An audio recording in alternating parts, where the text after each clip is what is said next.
Welcome everybody to the Performance and Overview Scrutiny Committee meeting of the 29th of April, and we're going to start with apologies for absence, and Robert, I think you have at least one. Just Councillor John Crook and Councillor Sue McConnell is here as his substitute. And thank you, Councillor McConnell, for substituting. It's much appreciated, and we've got as ever, very good attendance from across the committee, and also in the chamber. We have cabinet members and senior officers present, which is really helpful to see because we see these reports as very important. So we're moving on to the declarations of interest. Do you have any? And I see Councillor Pavia. Yeah, morning, Chair.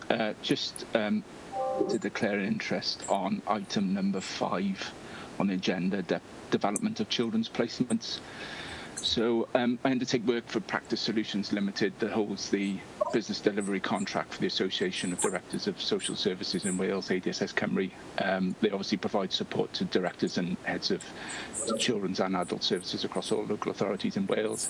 And I've been part of a small project group that's been working with Welsh Government to start to prepare local government to implement the legislation, the Social Services, the Health and Social Care Wales Act 2025, which is looking to deliver Welsh Government's policy intent. So I just thought I'd declare that now. Thank you. Thank you, Councillor Pavia. The report is to note, really, and not for decisions, but it's very helpful to have the declaration. Similarly, I would make the declaration of being the chair of the Education Achievement Service, which is part of the I'm the chair of the ARIC committee of which is the Audit, Risk and Assurance Committee of the EAS, and as such, just to declare that.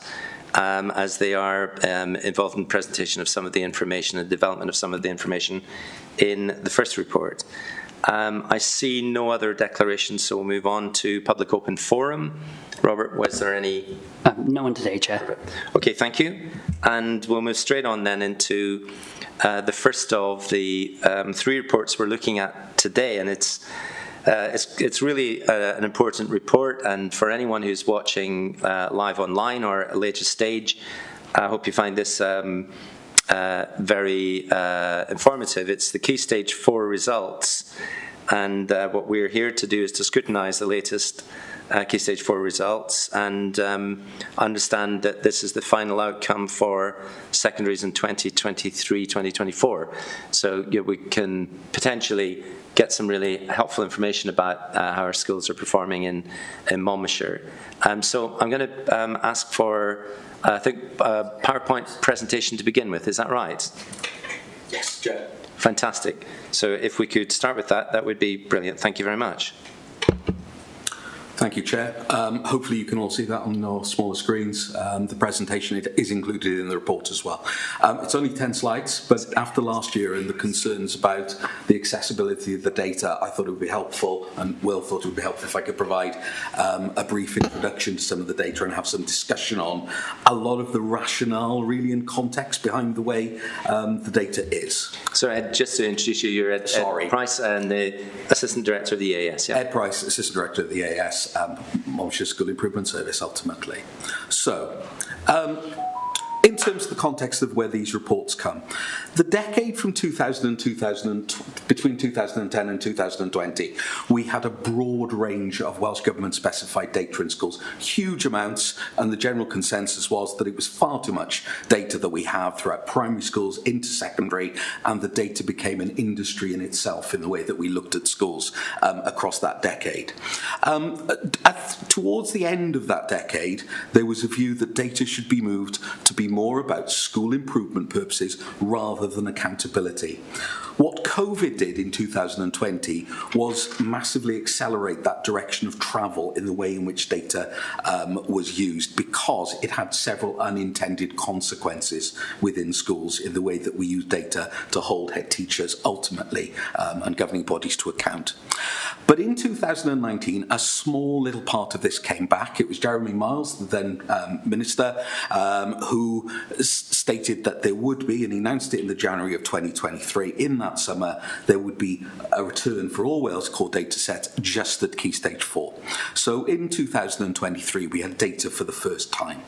This is now a repeat of that data in exactly the same format. They focused not on what many of us had used for many years, as those A stars to A's and 5 of those, but measures, which I'll cover. And it's important to understand the context of measures, because as we established last year, they are blooming difficult to understand and comprehend and contextualise. However, they are fairer to all learners, and that's the key purpose of measures, because they include and value everything every learner does. I'll come on to that. So, on some of these points, which I've skipped over some of them, fourth one, data. The previous year was for 2023 only. No trend data available. We do have now 2 years of trend data, but they're only in a couple of the charts at the end. And it's flawed, because guess what? The assessment systems in 23 and 24 were different. The grades actually fell nationally, and they were intended to fall nationally, because over the period of COVID, I'm sure everyone would agree rightly, the examination systems gave a considerable weight of benefit of doubt to our learners. So it pushed up grades over that period. And there's been a move to realign them back to where they were in 2019 nationally, so we've got comparability, which means that even though we've got 2 years of trend data, they're not really comparable. Hopefully from these 2 years, it will emerge that they will be in future years. So the last bullet point on there is important as well. It's about self-evaluation and school improvement services, and ultimately the statutory responsibility, whilst looking at the overall, the statutory responsibility for standards in schools is with the governing body, not the local authority, believe it or not, and it is for governors to hold head teachers to account for their for the standards that learners achieve, and the local authority and ourselves support governing bodies through the work of our school improvement partners in that work. I'll come back to a little bit that context, and I'll see if there are any questions. But I want to move on to some of the context. Every school across Wales is there are two main contextualised measures. One is families, which I'll cover first. You will see that there are a range of data, and it's almost too much data that is considered on every school, and they put them into families. And the 4 metrics that are used are free school meals, Wales Index of Multiple Deprivation, which I'm sure you'll be all familiar with, SEN, and individual development plans, and English language when new to it, with quite small proportions on those two if you look at it. What happens with all those metrics, all 200 odd secondary schools, it's not an accurate number, but approximately 200 secondary schools in Wales, are all ranked and then chopped into 10s or 11s and put into similar families. What that means is, the one example I give isn't in Monmouthshire, but it's Llysweri down in Newport, that's got high proportions of English as additional language. That doesn't mean it'll be in a family with schools which have got high proportions of English as additional language, because there aren't enough of those schools like that. They're in broadly similar schools on this index. The interesting part for us is where, hopefully you can see all that, where Monmouthshire schools are, and I've highlighted the 4 of them. I haven't included, the reason this starts at number 7, and family number 7 on the left, is that there are 6 Welsh medium schools. We don't have a Welsh medium school, so I haven't included them in here. But you have got family number 7, which is the most socioeconomically disadvantaged family in Wales, up to family number 21, the least socioeconomically disadvantaged. You will see that Chepstow and Monmouth Comprehensives are in family number 20, the second least socioeconomically disadvantaged. Caldecott is in a family below that, and then 2 families below that you've got King Henry. To me, that feels right on the sort of socioeconomic disadvantage in those families face. You will see some of the other schools in those families and you will recognise them, and you will feel that many of them feel right. You might also feel that some feel wrong because it's an index and it doesn't work perfectly. But what happens is a school is then compared with the other 9 or 10 schools in that family, and your averages are compared with that. And guess what? Half of schools will be below that average, and half of schools will be above that average, and the majority will actually be quite close to it. What you're looking for, and what our school improvement partners are looking for, is outliers. Are you significantly below? Are you significantly above? And we can come on to that in the report. So that's where our schools lie in terms of the families across Wales. They are then considered against each of the 5 measures. I'll come on to the CAP 9 in a moment. Then the literacy measure, which is GCSE based, numeracy measure, GCSE based, science measure, GCSE based, and the Welsh Baccalaureate Skills Challenge Certificate, which is evolving anyway and is no longer compulsory for schools to do at this stage for all learners, because it's evolving with part of all the curriculum change that is going on. They do add in A stars. They do lots of work on comparisons between free school meal and non-free school meals. They do actual results against model performance. I'll come on to that in a moment. And lots of individual subject data. Each individual school pack is 110 pages long. So there is a lot of data available at school level, which it is very difficult to aggregate up to LA level. But I will show you in my report one page, which is hopefully the one for you to look at to help you evaluate where is Monmouthshire, which I know is the question that you want to answer. So, points. This is a grossly oversimplified points summary, but it will be useful for you. The ones that exams officers get in school is, I think these days, about 120 pages booklet of saying this subject is worth this many points, this subject is worth this many points. But the key point here is that for the GCSEs, that every grade is awarded points, and you will see that the gap between them is each 6 points. What it does, and this is what GCSEs were intended to do, was to merge that artificial gap, I'm sure many of us remember, between CSEs, if we're going to remember them, and O-levels, where one was seen as a second-class qualification.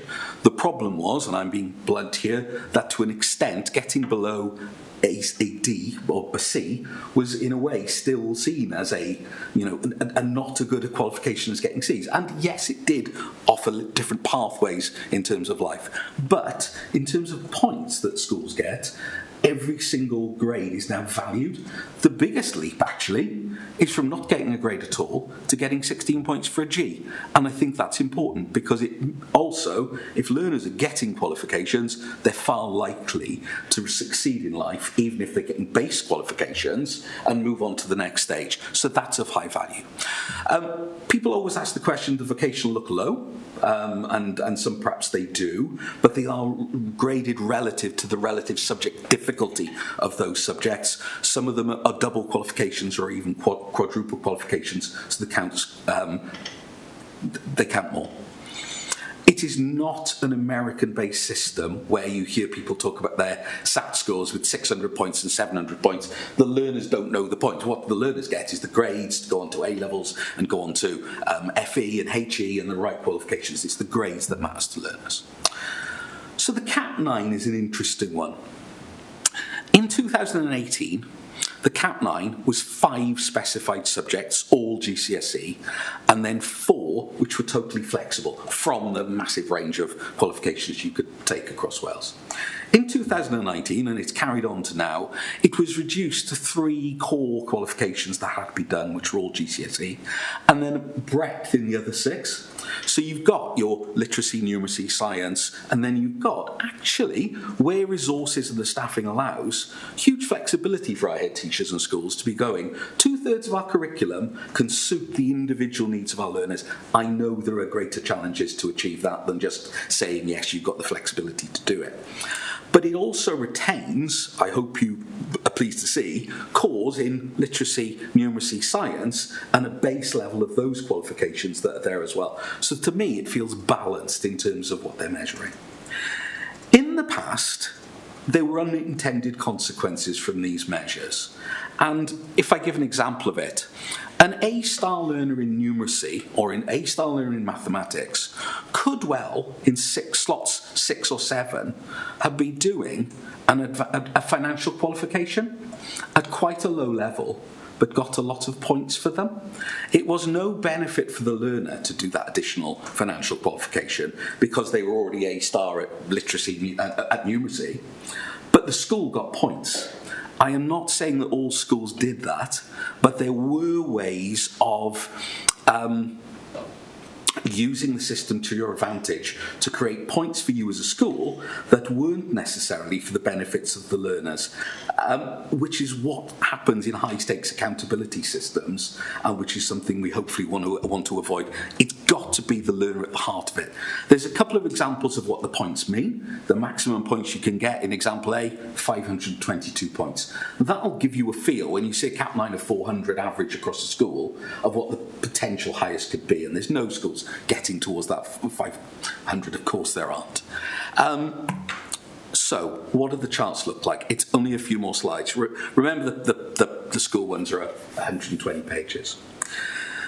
For me, this is one of the most important charts you can see at a school level, and I've got them in the report with just the 4 Monmouthshire schools. But they are hard to access, first of all. You've got yourself as the school as pink, you've got all other 9, 10 schools in blue in your family, and you've got the family average as yellow. What you also have on it is a line of regression, which is new compared with where you are in the family.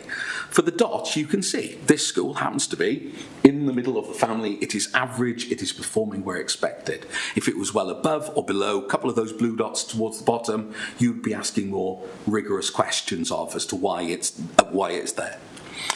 You then have the line of best fit through the middle, which is basically, if you imagine there are 200 dots on that chart, not the 10, but every school in Wales, and the line of best fit is drawn through them.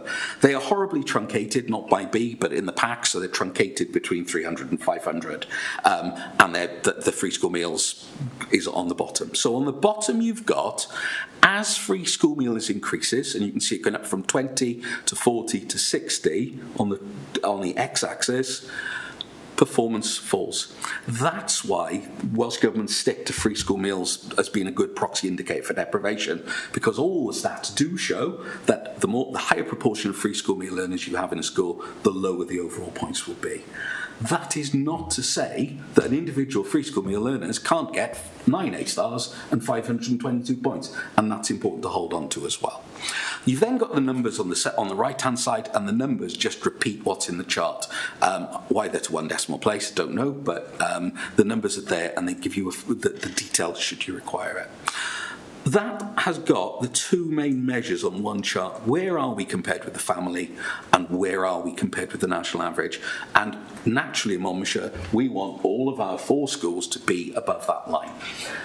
But holding on to the fact that every other local authority in Wales also wants all of their schools to be above the line, and you're competing within that system of you are challenging against each other. And yes, of course, we're aspirational on it. This one is exactly the same chart, but it's quite powerful because what it's done, it's split the learners into 3 groups by performance. And I'll choose an easy number. You've got 150 learners in your cohort. It'll take the performance of the top 50, and that's the blue dot right at the top. The performance of the next 50, that's the amber dot in the middle. The performance of the next 50, that's the purple dark dot at the bottom, which is where it gets difficult looking at the charts. So this particular school is well above the line for each of those dots. What you do see is that you get quite consistent performance amongst the schools for the top 50 pupils, quite consistent for the middle, but guess what? The schools are quite variable when it comes to our lowest performing learners. This is not scientific proof, but when you look at all the other families, you see the same. Schools make the biggest difference for our most disadvantaged learners. Our more able learners will do well, more irrespective of school, and all the charts seem to show that, which is quite interesting. So you're looking for, are we above the line, or are there any particular groups? I've got some tables in the report which will help understand this. Now, crudely, this is the Welsh Government line of modelled expectation. The Welsh Government modelled expectation, what they do is ask the question, how far above or below the line you are? And that's one of the key things in here to see how well we're doing. And it will be put with a +9, a +10 points above or below, and you will get those. And I'll show you some of those charts for Monmouthshire to show where Monmouthshire as a whole is above or below the line in the report. Okay. That's the brief introduction. Chair, I'm happy to either take questions now or go into the report. I don't mind. I suggest you go into the report, Ed, and finish really painting the picture of where we are, and then open it for questions. Just on your last couple of slides, if I may, trying to make sense of these myself, but also trying to make sense of it such that anybody watching, who's interested in the performance of our schools really can understand what these tables are telling us. So the last table is setting out where our 4 schools that are reported on lie within these variations on the model. Is that correct? And the arrows indicate those schools? Yeah, the example I've shown in the PowerPoint aren't Monmouthshire schools, these are generic. Okay. But I've got some examples of similar charts which I can show you in the report on the form. Sorry, Chair, we can't hear Ed. Sorry, I didn't press my button. I will show you that in the report if that's okay, Chair, as opposed to on the PowerPoint, which these are just generic. Okay, that was really my question, because the arrows, I wondered if they were indicating particular relevance to Monmouthshire, so thanks for clarifying. But if you could move on to the report itself, Ed, that would be really helpful. Thank you, Chair. I've got the report in front of me on screen. I'll share that as well, because I don't think there was a slight problem with the pack if people haven't seen it, and cover the key components. A lot of the context on the key... Sorry, Chair, can I just interrupt? Is there any chance we could get that screen onto there as... Not within my capability, no. Okay, all right. Sorry, I've done what I can beforehand, but this is the limit of what we can do before the system crashes, I think, given the problem that we've got. So, Councillor Howes, you mean the report? Are you not able to access the report? I'm trying to follow it on the report, but I'll probably go to the Teams. Yeah, I can see it now. Right, okay. Okay, great. Ed, please, carry on. Thank you. Thank you, Chair. The key issues under 3.1 to 3.3 I think I've covered off in terms of the context that comparable data is not available across all of the years for a range of reasons. 3.3 is important. This data, you may be thinking, why are we getting this data now? It's because a huge checking process takes place across the autumn term. School improvement partners with LA officers will have been in secondary schools from the first week of September to look at this data. We're not leaving this till now, it's just that it goes through that formal process. The measures I have covered, the A-styles I've covered, families I've covered off, but you've got the detail of exactly where the Monmouthshire 4 schools are in that table, so I'll scroll past that. Okay, if we look at the CAP 9 for the 4 schools in Monmouthshire, you will see, if I look at Caldecott, there was a score of 372 points compared with a score of 379 points for the family, so 6 points below. The difficult bit is thinking, what does 6 points mean? How close to 6 points is meaningful?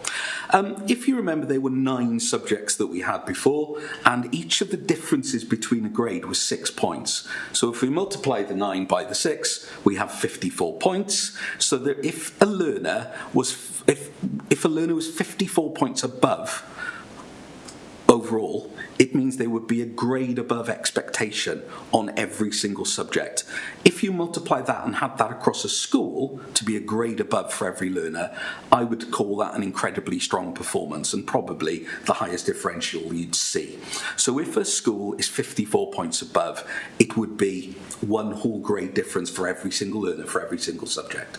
Caldecott is 6 points below, which ultimately, to me, is much more at the less significant end of the range, and is ultimately, I've got to do the figures on my feet quickly now, it's less than about a 1/12 of a learner difference, isn't it? If you look at Chepstow and King Henry, they're half a grade above where you would expect them to be for every single learner across the subjects, and again, I would see that as very strong performance for those 2 schools in the CAP 9. That's the key point. Perhaps I don't make it explicit enough in the writing because we do not want to overly use this report for accountability on individual schools, but the figures there are hopefully now a little more meaningful than they were in the past. It's then, if we move on to the Welsh Government model line of expectation, they're a little bit more simplified deliberately than the ones in the pack because I've taken out all the clutter of every other school, and they're also in different families.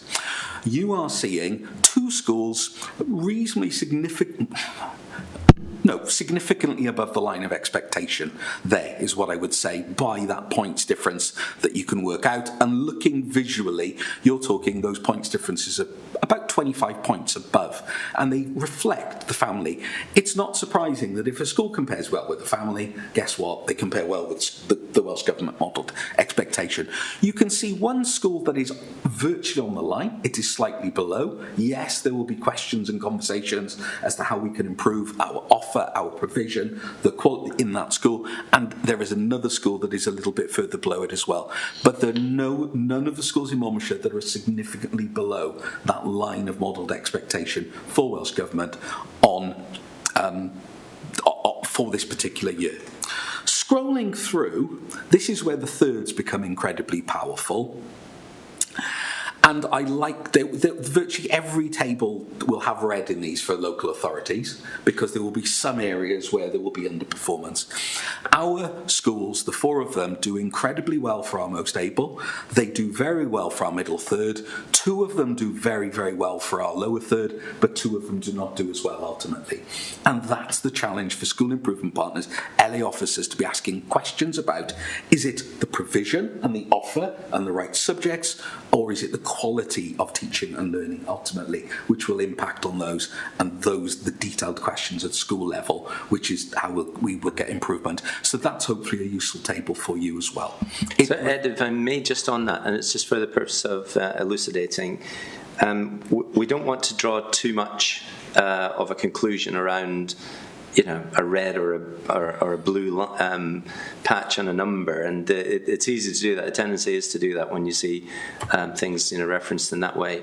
Again, just to get the balance right, to what extent is that lower third performance of two of our schools anything other than a minor concern that would be addressed within the school? So to contextualise it, I think, again, is helpful. If we bear that in mind, that minus 54, if we halve that to work out half a GCSE, there is one school that is slightly over half a GCSE difference. I say GCSE, that can include vocationals as well, the equivalent of for our learners. And that is important to have conversations with that school about the provision to address that and monitor it over time. And I think I do take your points that time is important, because we're ultimately looking at relatively small individual cohorts. We all know that cohorts can be different, and the conversations would be asking the school leaders, how does this compare with your expectations, the internal targets you had?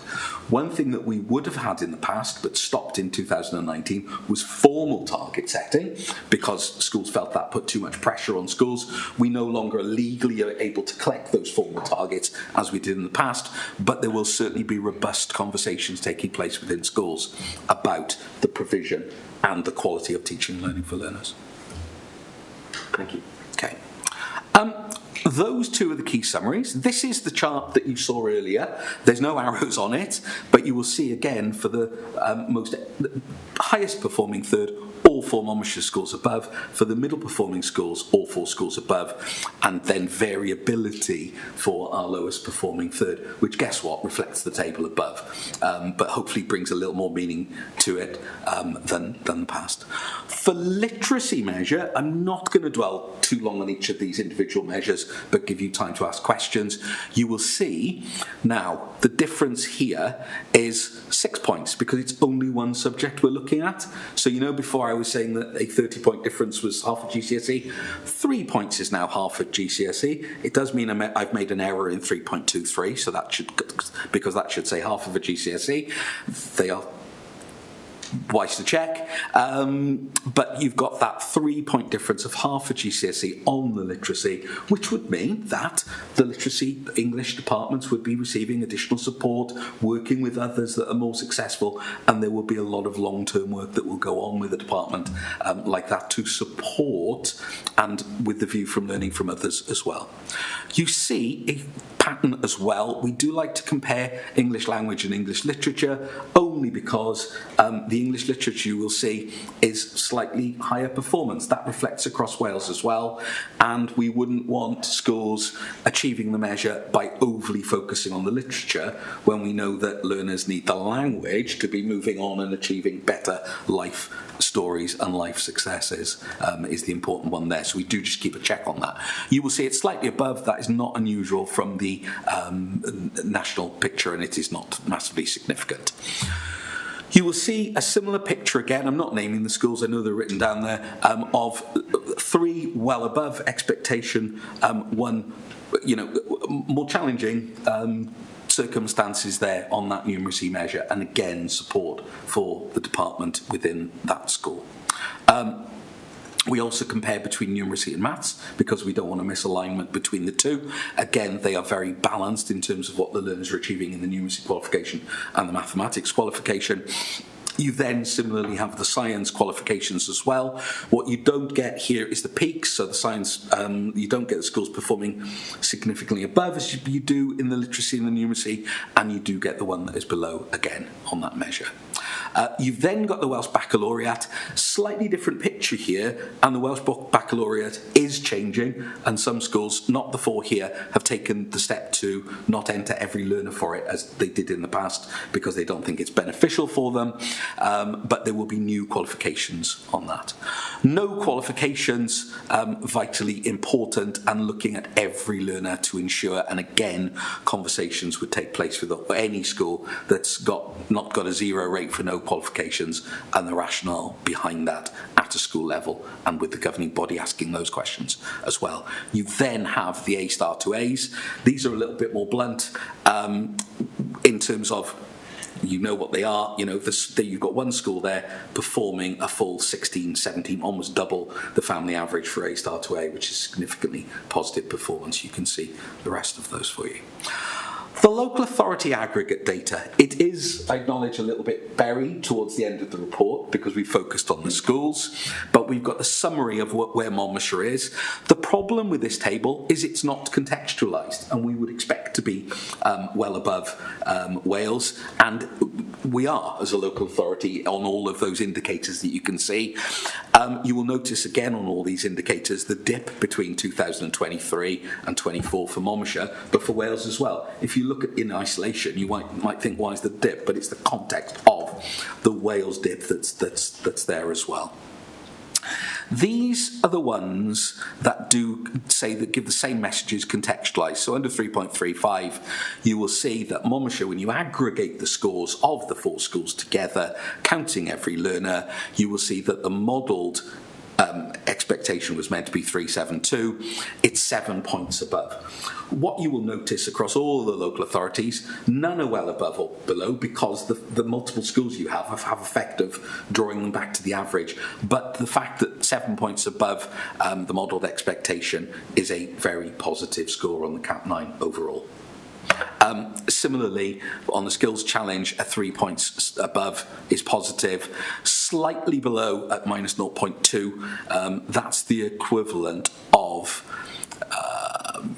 1/30th of a GCSE grade for every learner in Monmouthshire. Higher on the numeracy indicator, including maths, slightly higher on the science indicator. So that page 8 really has your summary for Monmouthshire of where you are against those modelled estimates.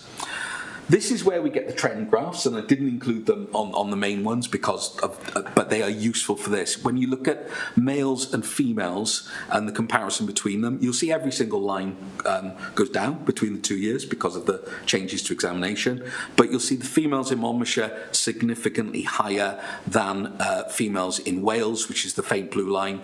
You'll see males in Monmouthshire significantly higher than females across Wales.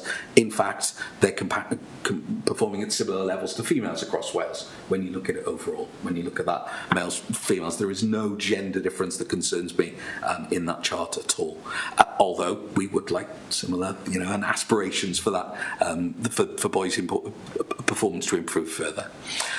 Non-free school meals is the same principle of chart, and I know there were concerns pre-COVID of free school meal learner performance in Monmouthshire, but when we look at the non-free school meal performance in Monmouthshire and the maroon line and the pale blue line, non-free school meal are above, but you will also see the dark blue line, free school meal in Monmouthshire, above their counterparts in Wales. However, the gap between those two subsets of lines we know is too big, and there are challenges there to close that gap and aspirations for all of our learners. Thank you, Chair. Thank you, Ed. That is a lot of data to take us through, and thanks for doing that. There's an awful lot in what you, how you explained the tables and charts that I think made sense of charts that themselves were difficult to necessarily understand. So much appreciate that. And we'll open for questions if colleagues are able to raise their hand in the chat. While you're in the process of doing that, just one quick question on page 9. It's as much as anything just to draw attention to it. The relative performance of and we're talking about years 10 to 11, pupils 14 to 16 years into GCSE, aren't we? So this is a picture in time of the development of young people, males and females. But the relative performance of females ahead of males in those years, in terms of the CAPT 9 chart on page, try to find the pages. Is it top of page 9? Yeah.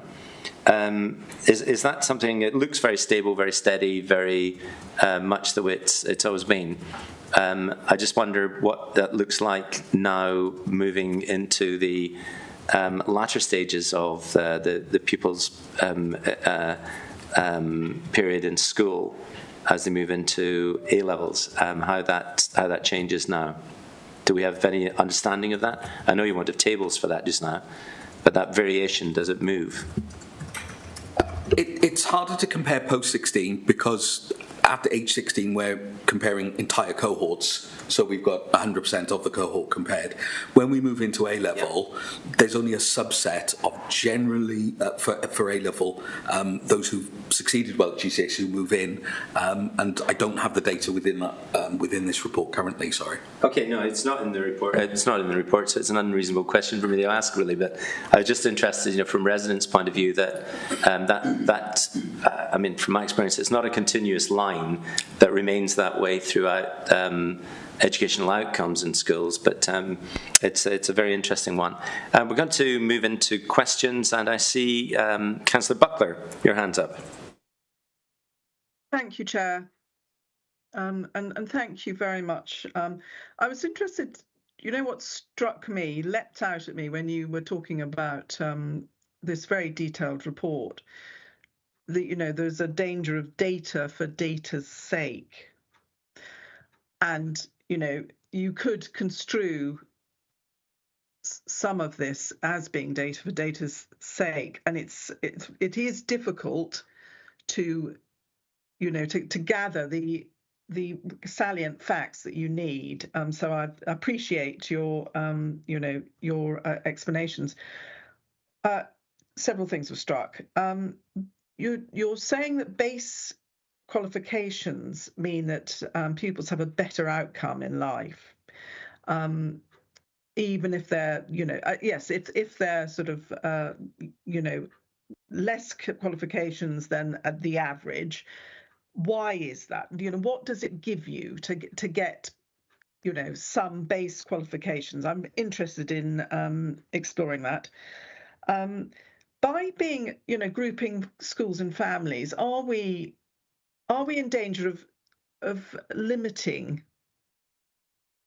how they go? Because if you're an average in the family, well, that's all okay. And actually what we should be doing is, from everything you've been saying, that the lowest third attainment for pupils are the ones that need the most help. and they're the ones that we could say that we're not doing so well with. So by, grouping them in families, are we limiting what we expect for the lowest third?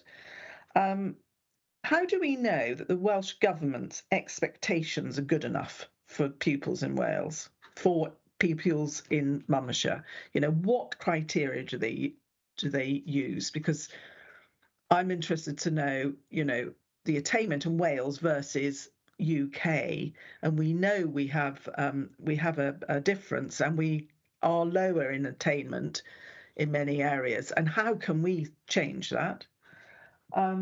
So I'm interested in the lowest third, support for pupils attaining the lowest third results.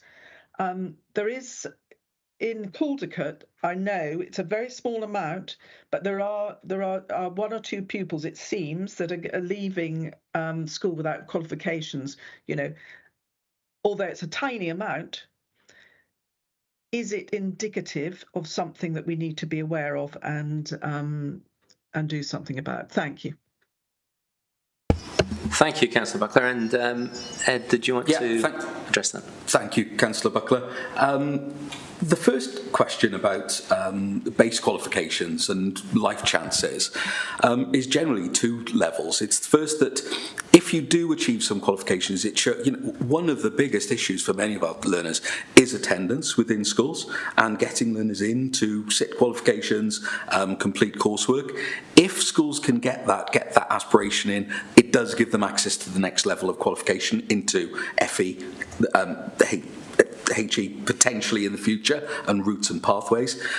We know that so many more jobs now require qualifications than they ever did before, even at those base level qualifications, and then into NVQs, and an expectation of lower level qualifications will get you into the pathway to do NVQs. That's I think the general point on your first question, but as you say, there could be a huge debate about that anyway.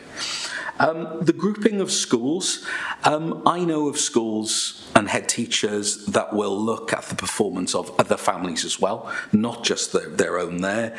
I know that they will also, as well as looking outwards, will be very much looking inwards at every single learner. I take your point that there is a morass of data within this report. There is even more data within school. When you look at some of our teacher colleagues across the autumn term, they will be looking at item level analysis of how their learners have done on every single question to see how they can improve their teaching in future cohorts. It's actually that work at that level that makes the improvements, if that makes sense, not necessarily our work at this level. I think our work is in terms of holding the leaders to account for the school improvement and checking that the school improvement processes are in place, but also through our SIPs as well. For whether they are appropriate nationally, not necessarily for me to answer or explain. Well, I can explain Welsh Government's position in terms of how they see performance, and I take your point on the last data that was done, and comparatively was PISA, and PISA was done 3 years ago. There are PISA tests going to be coming up in the autumn where Welsh Government will be sampling across schools, and ultimately they have said as a policy statement in the past that hold us to account on how we perform internationally at those PISA tests.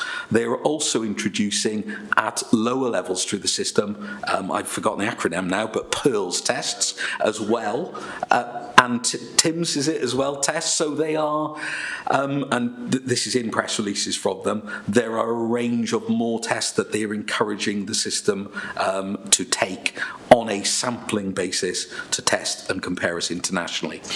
I know we discussed last year, and a lot of the data on here isn't comparable with England or Scotland or Northern Ireland or other systems because they are different assessment systems. However, there is comparability with the outcomes when it comes to A-level and they move on in terms of the acceptance of UK universities of those qualifications as being comparable with the rest of the UK. I think I've covered off all of your questions, Councillor Buckler, but if not, happy for you to come back. Or Councillor Buckler. it was actually, what measures are being done for the lowest third attainment. I would, that's I feel that's key to helping pupils achieve what you're saying about the base qualifications. That seems to be key to the health and well-being of a school and its pupils. Ed, did you have any thoughts on that? This about whether sorry, Will. Thank you. Yeah, thank you, Chair. Good morning, everybody. Will McLean. I'm the Strategic Director for Learning Skills and the Economy at Monmouthshire.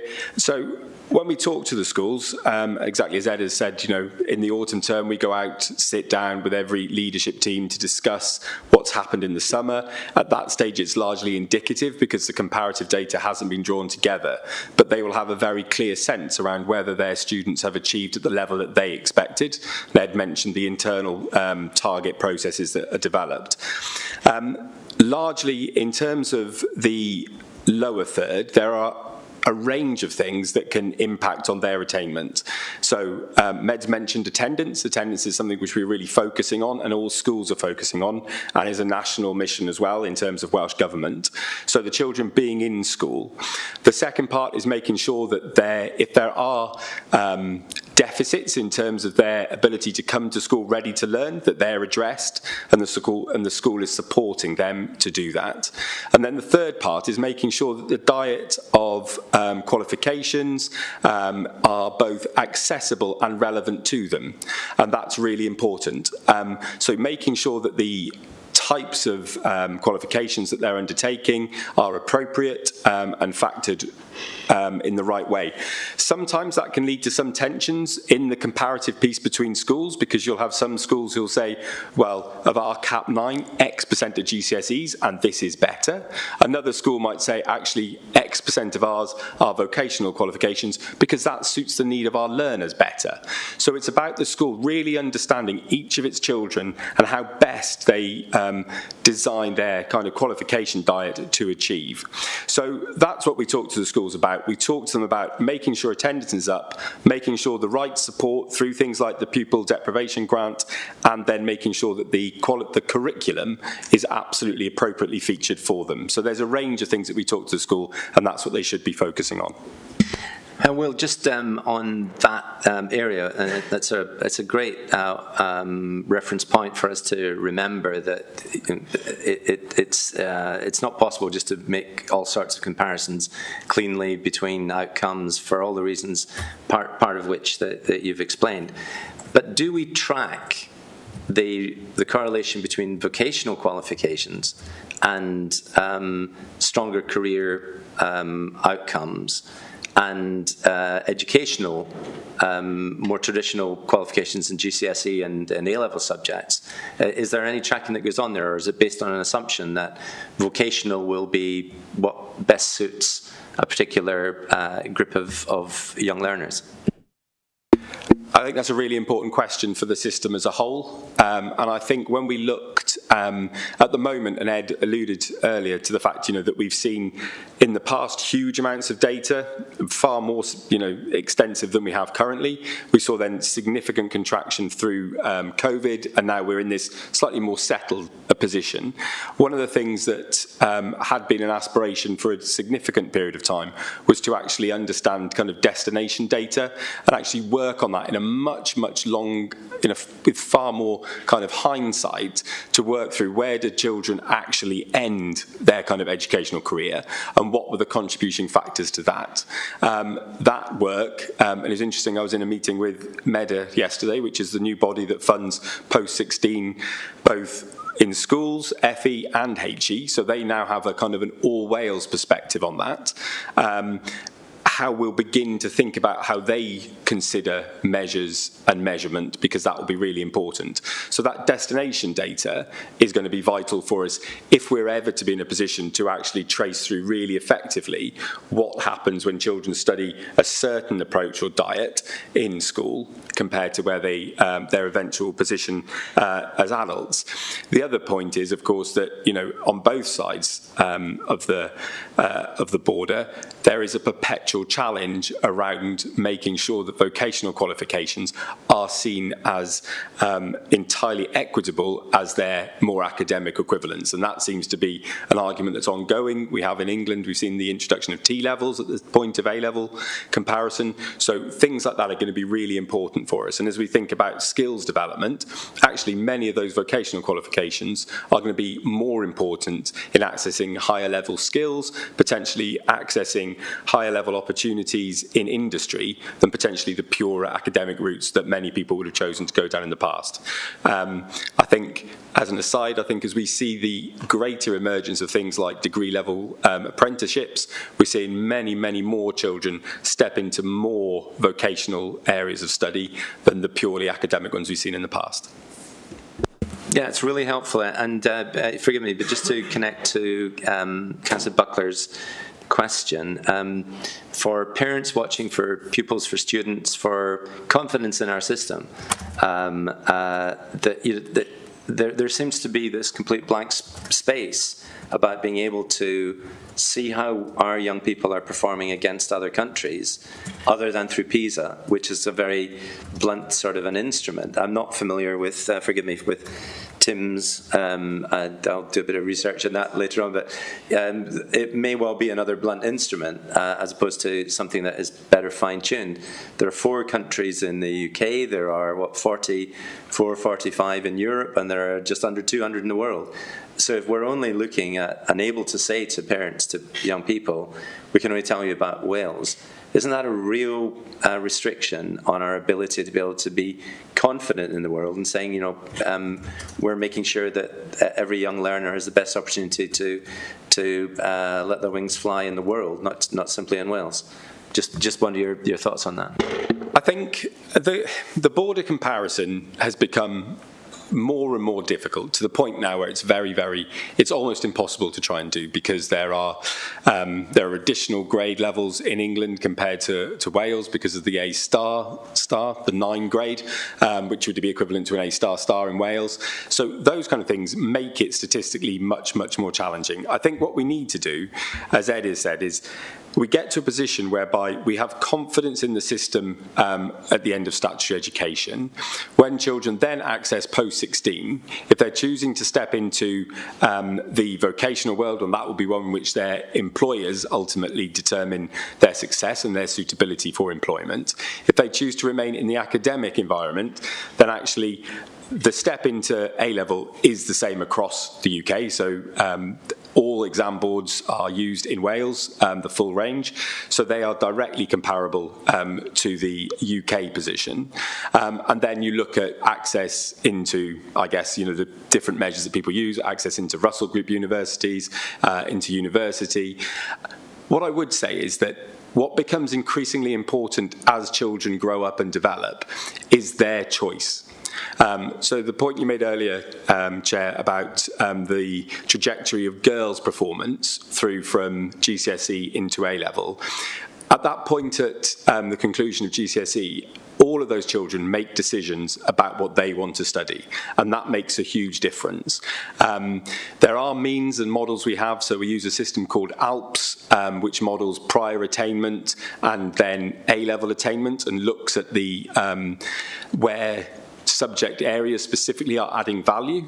But all of the time, children are making those choices and then making equally conscious decisions about how much they work to achieve those choices. So the point of the end of the statutory age is that everybody has to be in it until that point, and then the personal choices and decisions become much more of a significant factor after that. So I think it is really interesting, and when I talk to colleagues in any of the kind of the government agencies or government itself, I always remind them, probably to the point of boredom, that our position as a border county is interesting. So talking to Meda yesterday about Hereford, about the FE opportunity in Bristol being a key option now for children in the south of the county, those are the things that we have to have in mind when we're thinking about the provision that we can offer. So it is in some ways a challenge to have that lack of comparability, but in the same way it's about those children making the path and the choices that they want to, and making sure that we can add as much value to their journey as we can to do that. Thank you, Will. That's really helpful context indeed. Really good. I'm going to move on with questions, and I've noticed, Councillor House, your name's moved into the hands up on my screen, and then it's moved out. You came in earlier. Did you have a question? Because you're now not on the. I think I was in after Sue. Sorry, I was in after Sue when I entered, and then it jumped me up to after Rachel. Right. So just quickly, are you looking to ask a question? And, I am, and if so, can I take Councillor Bond and Councillor McConnell and then yourself? Apologies, yes, Brilliant. Of course, yep. Fantastic. It's just that your name has disappeared from my screen, so I didn't want to miss that. So moving on to Councillor Bond, thank you. Thank you, Chair, and thank you very much, Ed and Will. Great explanation, and I particularly like your statement that it's to give information so that you can give support to that particular area, and the provision and the discussion about provision of offering or quality of learning. So I can see how this data, and even though it's very detailed for us and there's more of it you said, I can see how it's important for the emphasis to be on improvement, with a view to improve, but also sharing best practice is what you said from the different schools. So I've got 3 questions, please. The first one you might not be able to answer or don't want to answer. So I just wonder if there's any obvious reasons in Caldecott for the slight difference. Is it due to recent difficulties, and hopefully those are now improving? And I wonder if you've got a view or any statement to make about that. Secondly, is there any difference expected in the comparisons as a result of a new curriculum coming through the schools?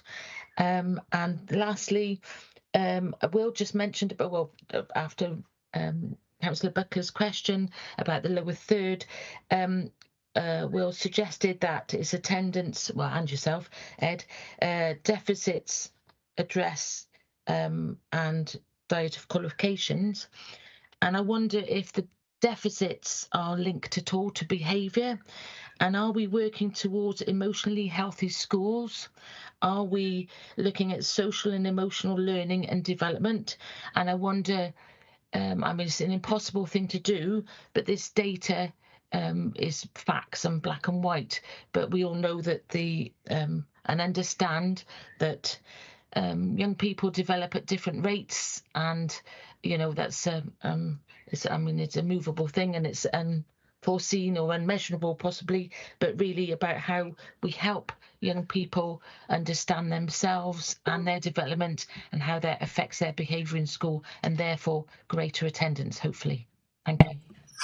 Thank you, Councillor Bond. Just on the first of these, this is not a report going into detail on any individual school, such that we should comment on individual schools other than in the more general context. So, with that in mind, Ed, feel free to comment as you see fit. But I really don't think this is where we should be delving into any diagnostics on any individual schools. But yeah, Ed, if you could pick up those points. Thank you, Chair. Thank you, Councillor Bond. No, I agree completely, and I think perhaps one of the tenets that I should have mentioned at the front is data gives you the permission to ask questions, not necessarily gives you all the answers. I think the answers for Caldecott are for the governing body of Caldecott, if that makes sense, and that would be the most appropriate place for them to be digging in further into the data, where the leadership could give answers in detail to all of those questions. On your second point, the difference is expected because of the new curriculum. We haven't seen the frameworks for accountability and school and numerics that will accompany that. Welsh Government have got work ongoing on that, and we would need to see that before we would be able to see the impact and the differences it makes. The one core element is that there will be an increase in the variety and differentiation of provision available to our learners, and that it is, with the new curriculum, about getting the right qualifications for every learner, with the learner being at the heart of everything. So it might make assessment of schools as a whole more complex than it is now, because it's putting the learner at the heart of it, and if the learner is undertaking the right individual qualifications that maybe only 10 other learners in Wales are taking. How do you compare that? You know, it's more, may get more complex, but it's a really important thing for us to monitor, I feel, as a scrutiny committee, the impacts of that. The third, on attendance, well-being, attitudes to learning, behaviour, are all, of course, part of the picture, and several of the many, many variables that ultimately impact on the performance of these learners. You know, it's about far much more than innate academic ability, isn't it? There are so many more variables there to isolate on that third question, and I think, yep. Yeah, oh, sorry, Joe. Oh, sorry, Will, please. No, just a couple of bits. Just in terms of, just as a forewarning for committee, the September this year, Wales begins to teach its new GCSEs. So in terms of that comparative piece, so they will first be taught in 25, examined in 27. There will be a single English or Welsh GCSE, there will be a single maths qualification, and there will be a single science qualification as well. So we will see a shift in change as well, and those changes in examinations are linked to the curriculum. So to answer Councillor Bond's question, there will be there's a time delay from the introduction of curriculum into Year 7 and the assessment of curriculum in 2027. And then in terms of the deficit, which is not a nice word and probably one which I should have chosen slightly more accurately, I think that's in terms of the whole range in which some of our children who are more disadvantaged faces challenges. So the support they might receive at home in terms of some of the kind of things around getting a good evening's sleep, a good night's sleep, coming to school, having eaten breakfast, coming to school in a timely way, all of those things will play, and it's that whole kind of wraparound of support that our schools seek to give those learners. And I think we would all recognise that we want to work towards our schools being settings that make sure that people feel safe and as individuals in all ways, not just physically safe but emotionally safe as well, because that's important for everybody in order for them to be able to grow up and to learn as well as they can and to go on and be successful adults in life.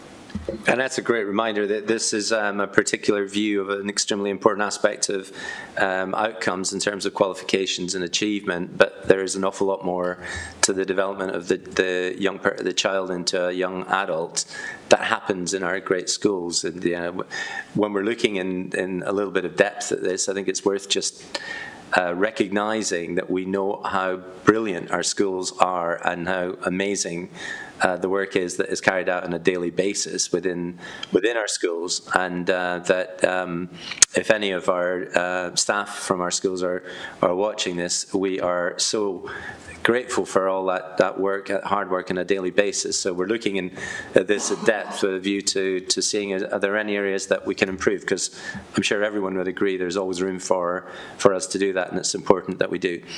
So just looking, Councillor Bond, did you want to come back on any of that? Only I'd like to talk more, if it's possible, maybe I'll follow up with Will and Ed about social and emotional learning and development, but I'll take that on. Thank you, Councillor Bond. It's an interesting area of questioning, so that might be well worth probing further. I'm just going to slight issues on the screen. I'm just going to take the order that I had at the point that it looked like the names were appearing fully on the screen, and I have Councillor McConnell next on that list. So forgive me, anybody who thinks that they've been bumped down the list. I'm not trying to do that in any way. I'm just trying to pick them up in a reasonable sequence. Councillor McConnell. Thank you. Yes, thank you, Ed, for your explanation. That was really clear and interesting, and an impressive set of data. I'm surprised anyone's got time to do anything else by the time they've collected and analysed that. That is really helpful. I was also interested in your comment about having to be careful about, in a performance-led culture, the tendency for organisations to start gaming the performance target rather than so that child-centred approach is really helpful. And this is sort of linked to the last question, so I can be relatively brief, really. I'm just wondering, we're looking at hard data and the numbers and the things that you can crunch and put on a spreadsheet.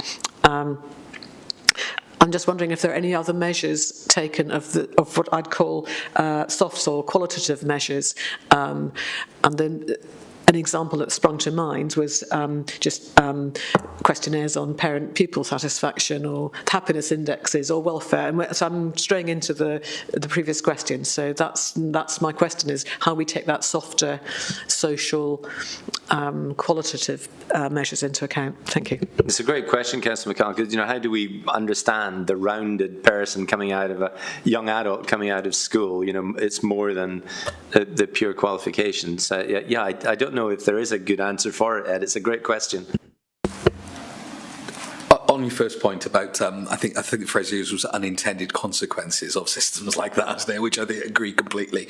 On to the question of hard data and softer data, the schools tend to use their own. There are a number of commercially available systems to get feedback, get feedback on what learners are feeling, how they're thinking. This might touch on your question as well, Councillor Bond. Past surveys being one, people attitudes to school and self, but they don't tend to, none of that data aggregates upwards, if that makes sense. So it's used at a formative level in school to generate conversations with individuals, surface feelings of and concerns, and it's that softer work that goes on in school to a huge degree these days to support learners.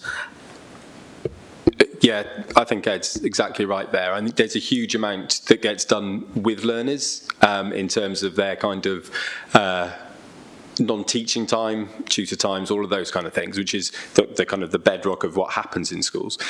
There are some more quantitative approaches. So there is the SHRN, the Schools Health Research Network data, which is a really, really significant piece of work, which is led by, I think it's Cardiff University, isn't it? And they do a huge, and all of our schools are involved in that, and that gives you a really good sense around lots of the well-being aspects of where children and young people are. And if the committee was interested in that, Emma Taylor leads on that work for us, and we could bring something on that into this committee if that would be helpful. That'd be really, really helpful, actually, because I think we've had two questions in that area, and I think all of us are going to be very interested in that. Sorry, Councillor. Yes, I've just come back. So that's really interesting, and I would be very interested in the sort of take on well-being and health. So the answers came from, so we'd collect all the hard data and look at that sort of as a central thing. Soft data we would look at locally, and then we'll talk about individual children. And the bit that's missing in the middle of that is the sort of things about culture and organisational culture in schools, which isn't the individual and it's not the hard data, but is incredibly powerful. So that's just my comment on those answers. Thank you. Yeah, it's a difficult one for I think anyone to answer, and I'm not sure how that could be addressed in comparative terms other than understanding what the culture is, which is something that we might want to think about how we could potentially look at that. But thank you, really important question that's been asked. I'm going to ask in this sequence, just so nobody thinks that they're being unfairly treated. I've got Councillor Howells, Councillor Pavia, and Councillor Garrett. So my apologies if that is different to your screen, but that's how they came up on my screen. So Councillor Howells. Thank you, Chair, and thank you, Ed, for the presentation. Just coming back to the male and female results differences on the CAP 9 for 2024. So there's a 15-point or so difference there, which I guess is equivalent to about a half a grade. A third of a grade. And of course we are doing better in Monmouthshire in our families groups there. Is it a reasonable expectation for us to hope for a more closer link in male and females? We seem to be going in the right direction, but can we achieve true parity with male and female students? Is that the direction we're going anyway? It would be lovely if it was. And secondly, how were the families of the schools determined? Has the weighted formula of free school meals 50%, Welsh index and multiple deprivation, etc., 30%, and all the other ones that were taken into account, have they been weighted in any way, and have they been challenged or reviewed for fairness? that's it. Just to If I answer the second question first, Councillor Howells, on the families, they've been determined by Welsh Government statisticians, reviewed by Welsh Government and fixed, but the data is always refreshed. It was refreshed last in 24. I think it's going to be every 3 years from now. But we're not aware of any other work being undertaken to look at the fairness of that model, if that makes sense. Okay. Regarding your first question on the male and female, I think we perhaps touched on that in one of the earlier questions about the new curriculum and the curriculum changes and the range of qualifications, and ultimately getting qualifications that are the best type of qualification for individual learners. There will hopefully be more flexibility for that learners can go to qualifications that enable them to demonstrate their strengths rather than perhaps expose their deficits, if that makes sense. So there will be maybe more opportunities for that, but it's going to be very difficult to predict. Good, thanks. Okay. Councillor Howes, any follow-up on that? Thanks, Chair. Thank you. Thank you. We've got Councillor Pavia next. Yeah, thanks, Chair. And I think my questions are probably more directed to the Cabinet Member and Chief Officer. So given there is a noticeable gap in performance among the lower thirds of learners in some of our secondary schools, I suppose what specific interventions or resources are being put in place to better support our most vulnerable pupils, particularly those eligible for free school meals and with ALN? My second question is, was this data shared with the inspectorate, with Estyn? Because we've had two of our secondary schools inspected. Caldecott was inspected in the autumn term, and Chepstow in the spring term. I don't think Chepstow's report has been published yet, but obviously Caldecott's report has been published, and there was issues there, I think, in terms of just bring it up, in terms of the recommendations that were made around strategic leadership in terms of impact and evaluation and improvement process, improvement of provision and for the progressive development of pupils with weaker skills. I think those were particularly picked up in those recommendations. So I assume that will be picked up by the school in terms of its response to Estyn and in terms of its school improvement plan. But just wondering how that information was that data part of the pack that was used by inspectors to triangulate that process.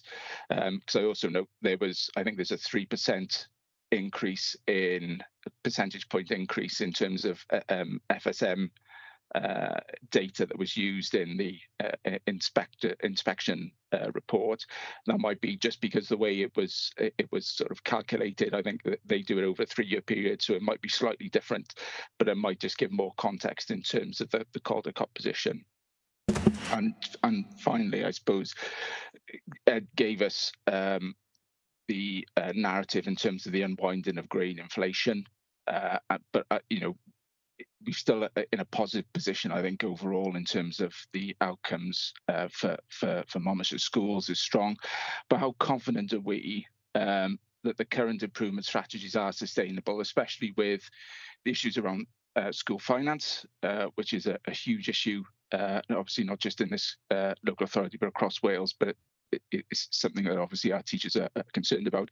But also we touched on the curriculum with the upcoming changes in curriculum and qualifications framework. I suppose understanding what mitigation strategies are going to be put in place, because teachers are concerned about the teaching of the new curriculum from September. So those 3 questions. Thanks, Chair. Thanks, Councillor Pavia. And just to repeat, I really don't want us to have a discussion about any particular school in any depth other than more general points that come out of the report. It's extremely relevant to have those discussions where they need to take place, but that's not the purpose of the report. So I just just to caution you on that particular point, if I may add, in terms of your responses. But for the rest of it, do you want to pick them up? I can quickly pick up the point on Estin and data. Yes, they will have seen the data.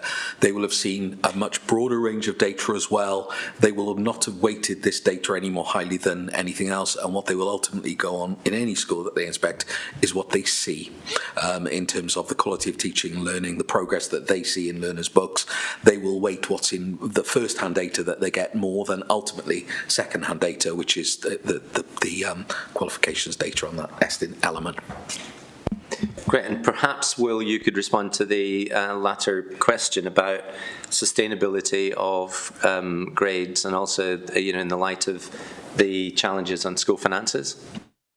Yeah, of course, thank you. If I can just add one thing on the secondary inspection. So actually 3 of our schools have had visits, 3 of our secondary schools have had visits this academic year already, because Monmouth Comprehensive also had what is a relatively new thing, an interim visit from Estin that normally happens in a couple of years of a normal core inspection.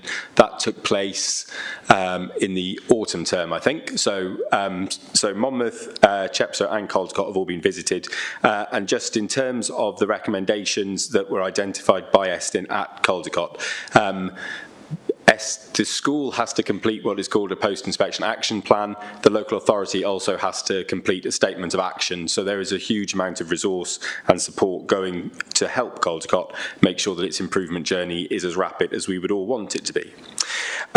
With regard to the other questions from Councillor Pavia, I think I am.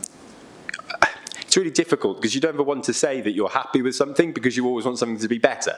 But I think actually in terms of 2024's outcomes, I think given that it was the year that resetted to the 2019 level, I think to see our schools hold where they were, I think, was broadly a pleasing position.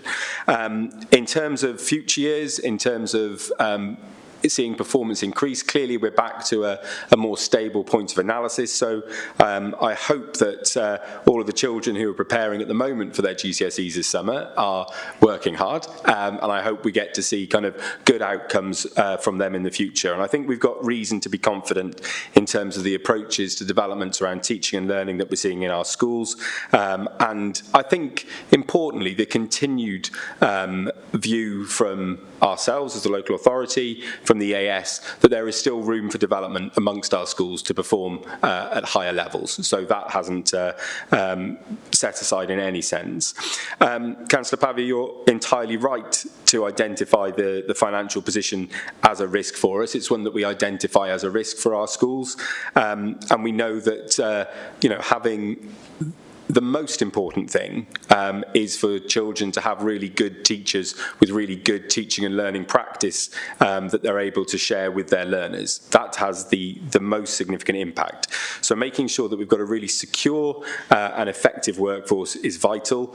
The additional resources beyond that support those children who might be at risk of not achieving what we want them to achieve is where sometimes some of the vulnerability comes. So we'll continue to work with our schools to ensure that they're using the money as effectively as they can, but that doesn't diminish in any way the pressure that we know that they're feeling at the moment.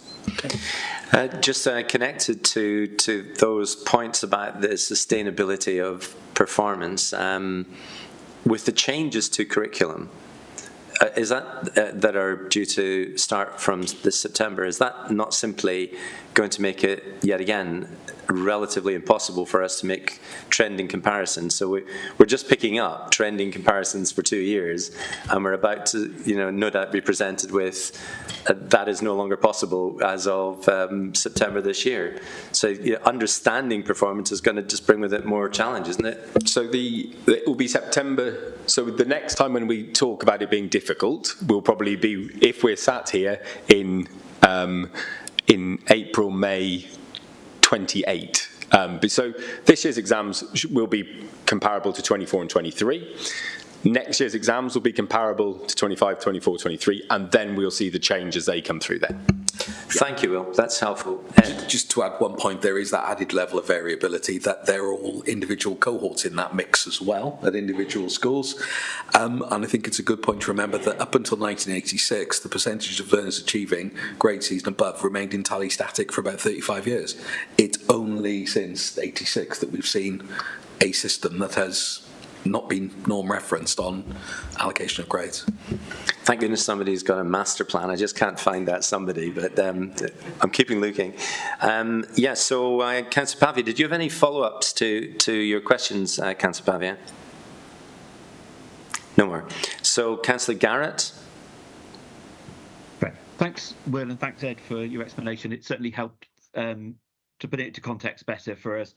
I just wonder how you're going to then use this data with the other audience members like the governors, teachers, parents and pupils, how this package of data, which when I was in the classroom teacher, we never had anything like this. I can't remember seeing anything of this level of depth about the pupil cohort. So how are we going to put this in maybe into a more palatable form in terms of governors? Obviously they'll do their work. How can teachers use this information in the individual schools to for example, on their training days? Are there any plans to maybe have parents meetings, say with year 10, year 11 parents and pupils as well, so that they can maybe get a flavour of what this information gives and how it might help them to achieve better? Now, obviously, this is in the public domain. I wonder as well, are we going to be contacting the press just to make sure they understand this data as well? Are there any plans to talk to them so that we don't get any lurid headlines? So, just making sure that the audience members that are going to see this data, they can understand it and there's a context to it. I assume within each school there will be a review of the data for that particular school, and hopefully they will be able to help improve performance in those schools. So it's really, how is this data going to be kind of made more palatable, and how could it be presented to the different audiences so that they can hopefully use it to improve performance? Thank you. Thank you, Councillor Garrett. And Ed?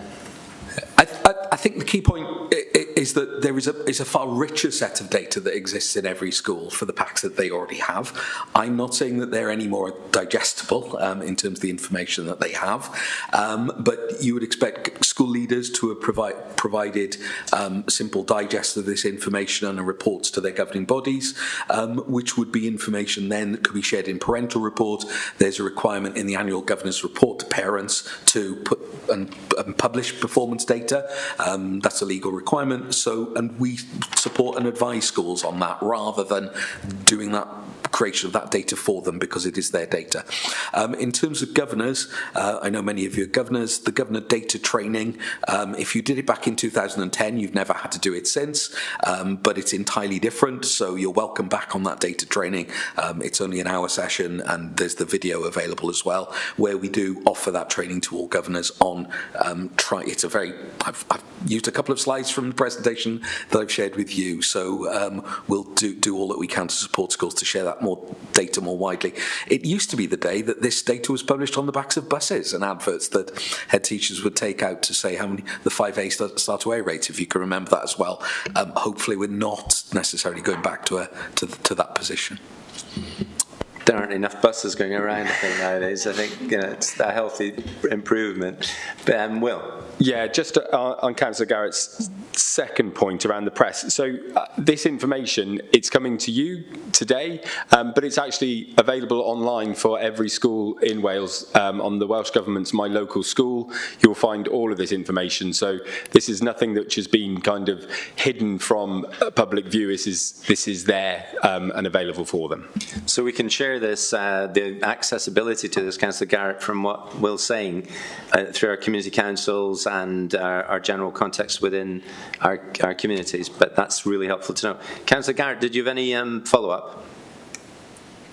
Yeah, just going back to my experience as teaching GCSEs in the 90s and early 2000s. One of the things I did was becoming an examiner for my subject history, and I just wondered how we are maybe within the schools in Monmouthshire, whether we're encouraging teachers to become GCSE examiners. It gives you a huge amount of experience of the examination process, the mark schemes, the structure of the questions. if we could, maybe every school had at least one subject teacher who was an examiner, then that might help support their colleagues in, for example, doing mock exam using past papers. It teaches you the skills of how the mark scheme's used, and you can teach those to the children as well. We don't want to teach children to the exam, but we want to ensure the teachers have the tools to maximise performance and show children what they need to do to get a good answer, to get the answer that they are capable of achieving. Thank you. Thank you, Councillor Garrett. I think that will deal that as a comment rather than a question, Ed, and it's one that I'm sure will be listened to. Finally, I think we've got Councillor Strong. You've raised your hand as well. Yes, thank you, Chair. Two questions really, or 2 points.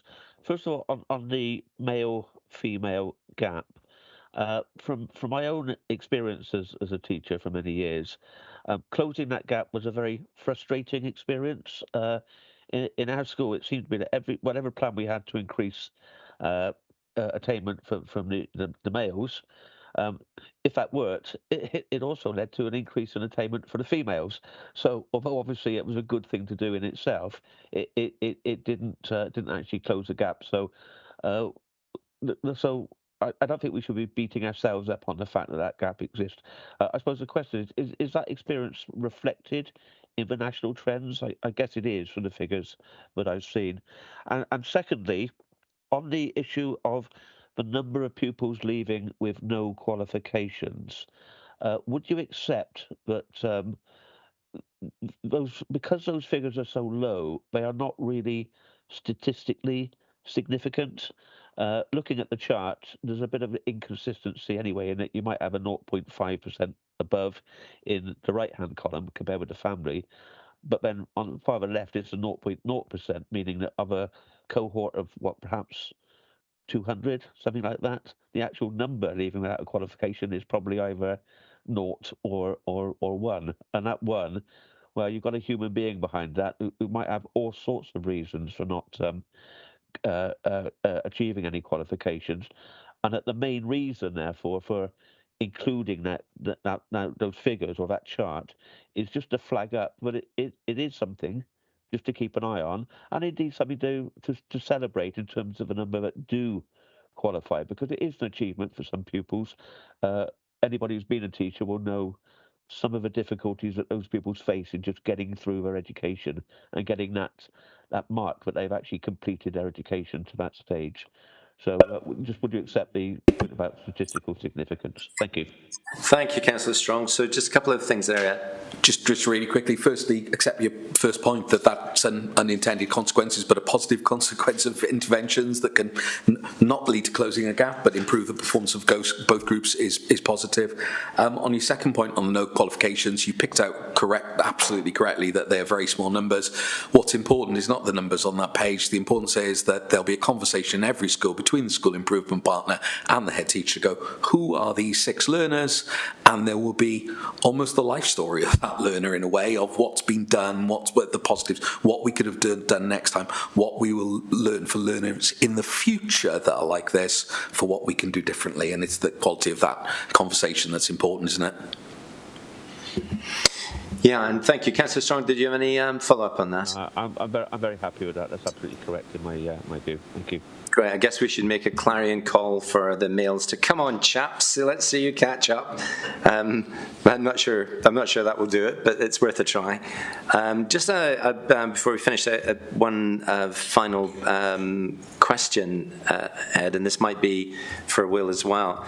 The language being such an important part of the development of culture, I'm not sure how the language of quote, expectation of outcomes feeds its way through into our schools. You know, it presumably feeds its way through into the management and the teaching staff.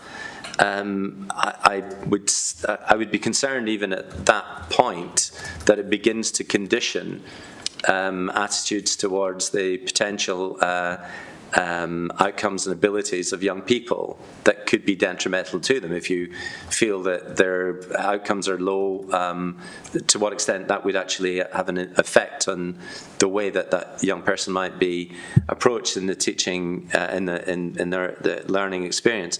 If it were to feed through to pupils themselves, I'd be pretty horrified. I just wondered if you could possibly clarify that and just how that language is used. I guess if, just to start, expectations are hugely important, and much of the work that's being done by the Education Endowment Foundation actually talks about one of the most important things when you're looking to raise the attainment, and the work that the Education Endowment Foundation looks specifically at learners who are eligible for free school meals is always about having the highest levels of expectation for all of your learners. So actually always, for everybody, having that very, very high level of expectation is vital. There's an approach called RADI, which is raising the attainment of disadvantaged youngsters, which has been used in some of our schools and some schools in the region hugely effectively. And that looks at almost kind of a blind approach for all learners. So all learners come in and your expectation is the same for all of them, and you set aside any sense of preconceived ideas about what learners may or may not be able to achieve in the future. So I think it's vital that we continue to talk about having the highest expectations for all of our learners, and that our learners have the opportunity not to be inhibited by what they may perceive as their own restrictions for what they might achieve. So I think expectations is something which we need to continue to talk about with our schools and our learners at all points.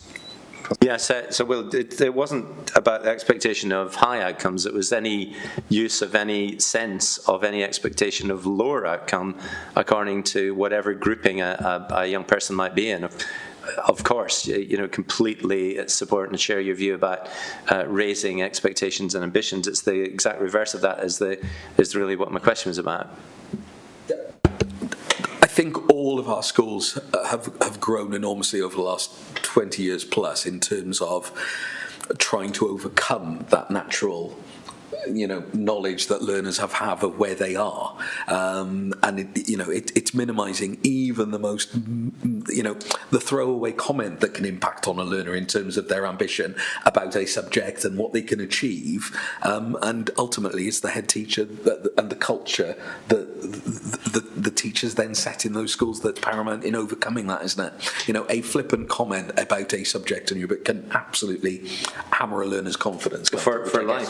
So I was particularly looking at the table 9 where it's referring to percentage of free school meal increases, expectation or eligibility for free school meals increases, expectation of outcomes decreases, and it's just beginning to feed into that potential correlation in language terms of lower expectations because that young person has eligibility for free school meals, and if that feeds into, and it's a question, I'm not drawing any conclusion around this, but if it feeds into the culture within any school, it would be a real concern, and I'm not sure there is an absolute answer to that, but language becomes really important in how it's used.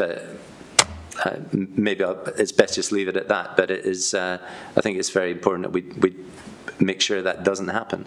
But look, thank you very much indeed for taking us through tables which, when we started off, we were expressing concerns that people like myself with a limited capacity for information were struggling to actually understand what the tables were telling us. They told us a lot more after you explained it, so really thank you for that, and thanks for the explanations. Will, thank you for giving us a lot of important context in this as well. I think it's been very valuable indeed.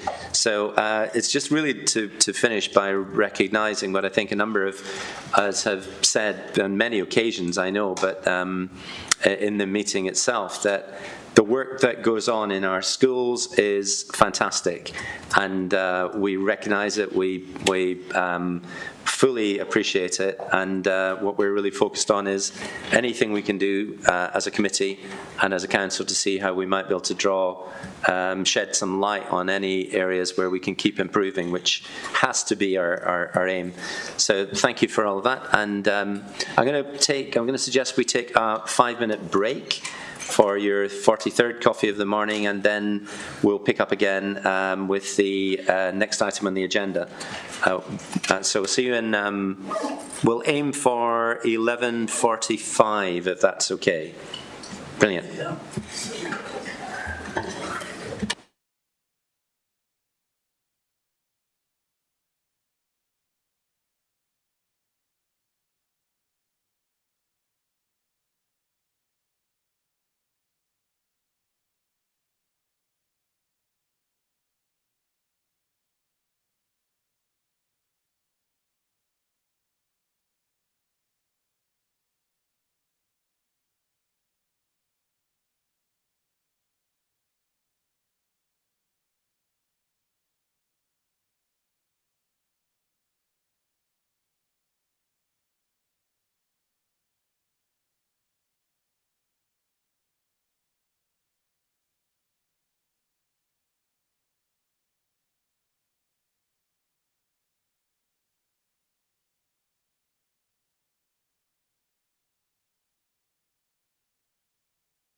Okay, we're going to make a restart. We're just waiting to see. I think Councillor Pavia is going to. Here he comes now. Good.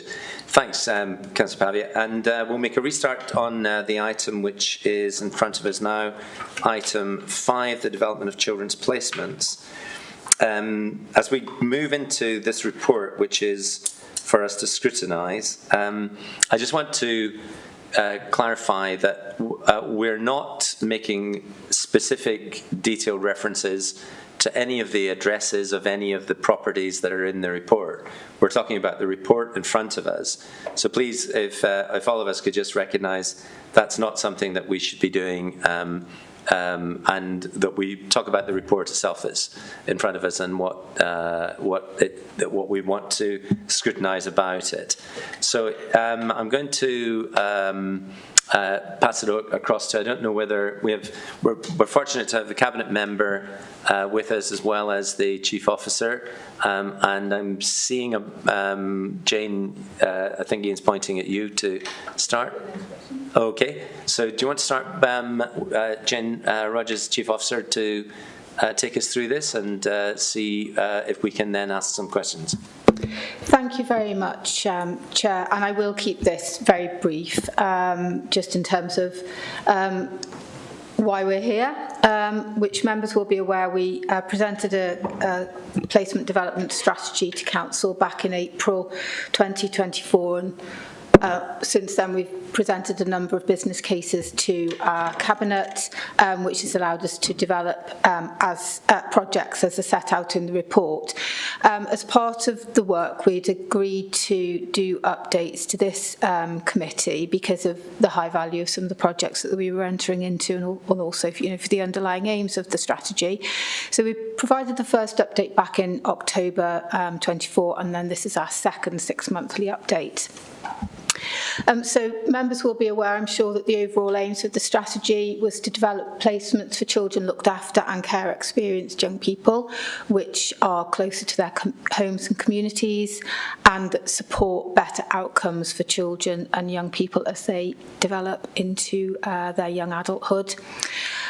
We, in the original strategy, set out our placement needs, and these were around 3 types of placement. So we wanted to develop placements that were in up to 4-bed homely environment, residential children's homes that were located close to our town centres, so that there were good links to travel and good links to local amenities, so that young people felt very much part of their communities. The second type was smaller, therapeutically orientated residential children's homes for children who were potentially covering from sort of abuse and trauma presentations, more rurally located. And the third type was supported accommodation for young people aged 16 plus, with the focus on building independent skills. Since the last update, we've set out in the report the progress that we've made against the different projects in scope, including where we've had some success and where we've encountered challenges. That's in the report. The major update I think that people will note from the report is the purchase of a second supported accommodation provision, which is in the north of the county. The other projects in scope, as you will see, are the 2 smaller therapeutic children's homes, one north, one south, the 2 children's homes, one central, one south, and the 2 supported accommodation provisions, one north and one south. So I think that's, I hope that's okay by way of just very brief overview, because I know we'll want to move into some questions. So thank you very much, Chair and members. Thank you, Jane. And as Strategic Director, you'll be, I'm sure, following the outcomes of these strategic developments very closely. So, much appreciate. You'll be, I'm sure, talking to us in the future about the way that these developments are turning out for the betterment of life chances in young people. And we're fortunate also to have Scott Hereford, who's a service manager for residential and resource management, with us, who is very welcome, Scott, to be joining our meeting. And if there's anything you wanted to add at any stage, then please feel free to do so. And Cabinet Member Councillor Ian Chandler is with us, again, for any questions that Councillor Chandler may want to pick up. So I'm going to, we've had a slight difficulty with the raised hands function this morning within the chat. And having talked to our technical wizards along the corridor, they advise that we actually now revert to using the hands up function within your screen, as many of you were doing initially in any case. So if we could do that to try and avoid the difficulty that we had of some names appearing and then disappearing, and we'll see how that works out. But hopefully, the one on the top banner. So, Robert, did you want to? So just to clarify, so it's the hand function that's at the top banner, including for those members in the room. So as you've joined it, so it's the one at the top left. So thank you, and you know, technology is our friend. I keep reminding ourselves, but not always. So yeah, looking at questions that you may wish to ask while you're considering those, I'm just going to flag up one question area. In the report itself at 3.5, the report refers to the impact of the changes to the for-profit provider market, which have been very significant and were introduced, I think, about 18 months to 2 years ago. But the report talks about it having significantly destabilized the market, the provider market, resulting in increased costs of placement, and I'm quoting from the report, and also on the number of unregulated homes operating, also at increased costs. And I wondered if you could help us to understand what the increase in costs look like, which appears to be directly related to what we as a committee flagged our concerns up about 2 years ago, that if these changes are made to exclude the for-profit providers, it's likely to reduce the number of the supply side of the market, and therefore likely to increase the costs of increased demand. So I just wonder if you could explain to us what the increase may be, what that looks like in terms of costs, and to what extent the market has been destabilized, and perhaps where it operates and where it doesn't operate within the years of young people in care. And I don't know, would you want to pick that up? Thank you. I think before I talk in specifics, I think it'd be fair to say that the market for residential children's homes and children's placements in general is very complicated, and it's difficult sometimes to work out cause and effect. Even before the change in policy direction of the Welsh Government, there was we were beginning to see clear indications that there were shortages of placements and high competitiveness for placements, because it's not only Welsh children that are in Welsh placements, but English children in placements too, and the general field for placements was become extremely competitive. It is fair to say it's destabilised further, but that. And again, I would not really want to go too much down cause and effect, but it has coincided with the change of policy agenda, and maybe with some of the development of placements within more of a local authority. But there is still a high demand for profit, private independent placements, and the costs have risen significantly. So just obviously it's very individual how much a placement can cost for a child, because it can often depend on their particular individual needs. But talking in very broad figures, maybe a couple of years ago we were looking at a residential average weekly cost of around £5,000 per child. Now we're talking about an average cost of around £9,000 or £10,000 per child. So it is extremely steep, the level of increase that we've encountered. So Jane, just saying that's really helpful to get an understanding of that, and we are aware that those costs have increased everywhere.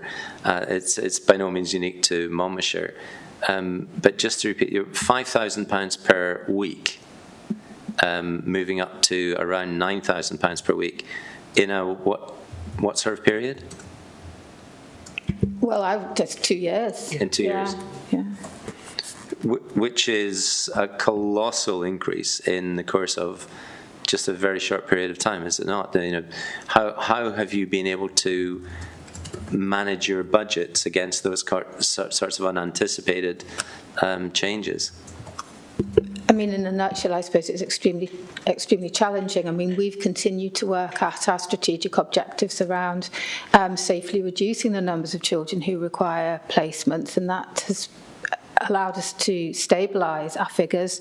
We continue to go hard at making sure that we recruit and retain sufficient in-house foster placements, and of course we're developing our own placements as a response, partly in response to, you know, how we understand the marketplace to be, just in part. But there are no, you know, there's no easy way of managing when you need a placement and you're sort of forced into high cost. And we try to make sure that where we do have children in high cost placements, we do have real sort of exit routes for them that help us financially, but are also better for the young person as well. But yes, it's challenging, and I think all local authority children's services in Wales will have those same, well, they do for sure have the same challenges, and this is why this strategy is so important, alongside of the work that we're doing around you know, increasing our offer for in-house foster placements as well. Because although, just to make the point as well, although we talk about residential placements here, it's a very small number of children that we have in residential placements. Our bigger number of placements is within fostering. Which is a very important reference, and the report does clarify the numbers of young people who would be in these placements, which is very helpful. But and there's an awful lot more in the report than purely about cost that we're interested in, and so will our residents be. But just while we're finishing this part off, so the annualised cost of an individual child would have moved from £250,000 to around about £450,000 within these 2 years, which really does take the breath away in a level of understanding just how cost management is so problematic. But thank you for that clear explanation. I see, Councillor Pavia, you have your hand up, and thank you for doing it in the.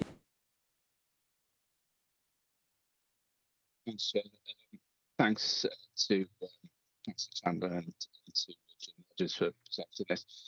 I suppose just to follow on from what the chair was asking. Sorry, Pavia, your sound is sounding very broken. Your sound is sounding very broken and intermittent. It's difficult to hear you. Is that better now, Chair? Is that better? Give it a go. It's difficult to say until you speak. Okay, I'll give it a go. Yeah, just to thank... That's much better. I hope it's better for everybody. Thank you. Great. Just to thank Councillor Chandler and Jane for presenting the report. I suppose just to follow up on your question there, and to try to understand, I suppose, where the market is going now. The legislation has been enacted, and appreciate there's still secondary legislation and statutory guidance and codes of practice to follow. But Jane, you will recall the regulatory impact assessment that ADSS Cymru produced for the bill, and there's some scenario model in there about potentially what it could look like in terms of cost if a certain percentage of private providers left the market or didn't change their models. Do we have any further sense now in terms of the providers we're working with, who potentially is going to stay, who is going to convert, who is going to exit the market? I appreciate you can't go into specific companies, but have we got a sense at this stage? It might still be too early to understand that, but who potentially is going to stay and what that gap could look like. Second question, obviously recognising the difficulty in sourcing suitable properties in the north of the county, and we want to try and ensure that our children remain in our borders. But what alternative strategies are we looking at in terms of shared cross-border provision, potentially with Powys, or with having discussions with our regional colleagues in the Gwent region about looking to sort of develop something more shared, and that might be with other providers like Pobl or other social care providers to support us in doing that. And I suppose finally, a lot of the money has been secured for the other properties have been secured by capital monies from Welsh Government. Appreciate there's a finite pot that Welsh Government has certainly allocated for this financial year. I think there's still question marks moving forward for the financial years. Obviously, we've got a Senedd election next year, but I suppose the concerns that if we can't secure any further grant money, what that will mean for us financially as a local authority, and just understand some of the contingencies about that as well. So thanks, Chair. Thank you, Councillor Pavia. And I suppose your question in terms of potential cross-border partners, that you wouldn't exclude England as a potential partner if we had any options there as well. I imagine that you would be open to that in your question. But perhaps, Jen, you might want to address these. Thank you, Councillor Pavia. Yes, I think in terms of the first question about, what will the marketplace, if you can describe it as such, look like when all the legislation is complete and in place. I think it is too early to say, and you can imagine that some of the providers are, keeping their own business plans pretty much close to their chest, as things are still in quite a sort of state of flux. So it's not easy to predict.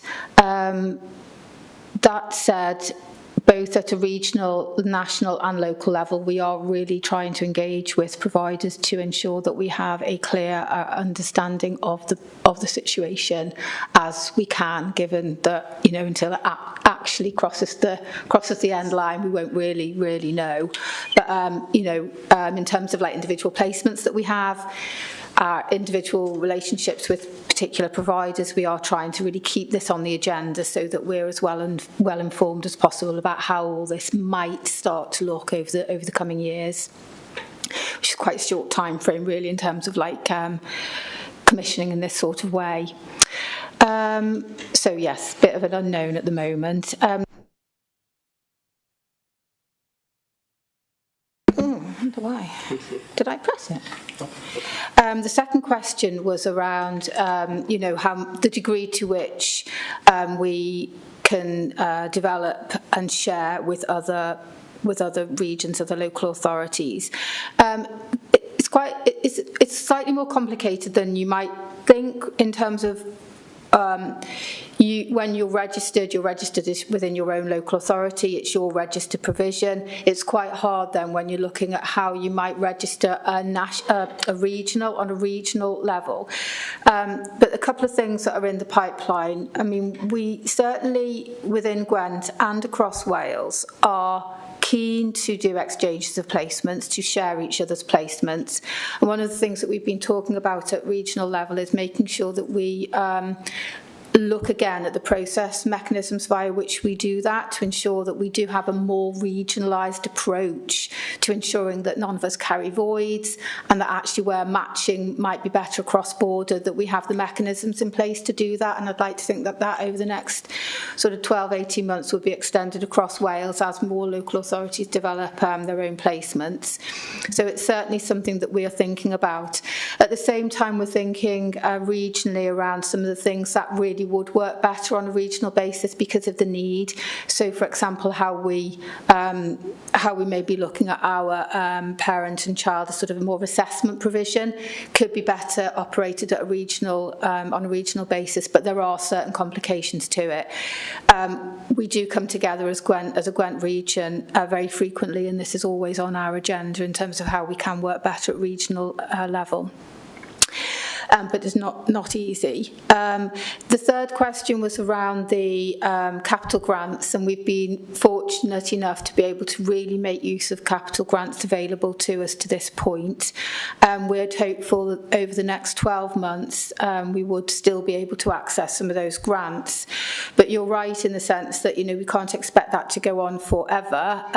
We are reaching a sort of more of a natural end. You know, at some point we will have enough children's homes and we won't want any more, and that's sort of almost within our sight lines at the moment. But what I would say is that when we've put together our business cases, we've done that both on the scenario of having a capital grant and not having a capital grant in each case. The numbers, you know, the numbers do reach a point where you can see that regardless of whether you have a capital grant or not, there is still a strong business case there by accessing borrowing through the council. So although we've been fortunate and we're very grateful for the capital grants that we've received, we would have moved ahead whether we'd have had those capital grants or not based on our business case. Thank you, Jane. Yeah, and there's still some undetermined, but it's good to get it. Councillor Pavia, did you have any follow-up to that? Yeah, just very briefly, Chair. I suppose thanks, Jane, for your responses. Just in terms of the grants, obviously, the securing the capital investment has been crucial to allow us to progress, but I suppose it's understanding the revenue impact as well moving forward. And you've already touched on some of the financial pressures that because of sort of market fluctuations and how the market's reacting to the policy intent. We'll be confident that we can ensure that the placements are supported moving forward on an annual basis. Thanks. Thank you. And Jane, did you want to pick up? Happy to pick up on that. Yeah, the revenue is always something that has to be considered. The revenue that we've been using to date has been that sort of recycled money. So it's been children who we've been bringing back into our borders, maybe more expensive placements coming back into placements that we are in our control. So there has been strong business cases over time. As the years move on and our children looked after population changes, we can imagine and envisage that it would be children going direct entry into some of these placements. But again, because of the cost of external placements that we've been accustomed to over the years, that should be well within our financial envelope within children's services. The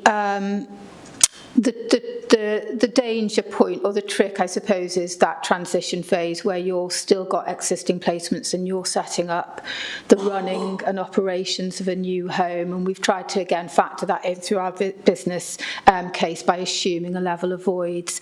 And I think, obviously, we're learning as we go in terms of how we set up the one that's already open. Did you want to come in? Yes, we are embarking on our first pre-16 home in the Monmouth area, and we've identified a model of a staffing structure to which we have proceeded with recruiting. That's based on the needs of that placement, but that will be an ongoing review of our revenue and our staffing structure accordingly as we develop our portfolio of our residential provisions. We won't just assume that the model of staffing structure in one home is the right model for the new home. home, as well as whilst the homes are developing, and we're introducing our staffing team, it's a pivotal time to develop and to engage with our young people that are currently in their current placements, which we potentially identified they'll be returning home to Monmouthshire to within our own borders, which is the right thing to do.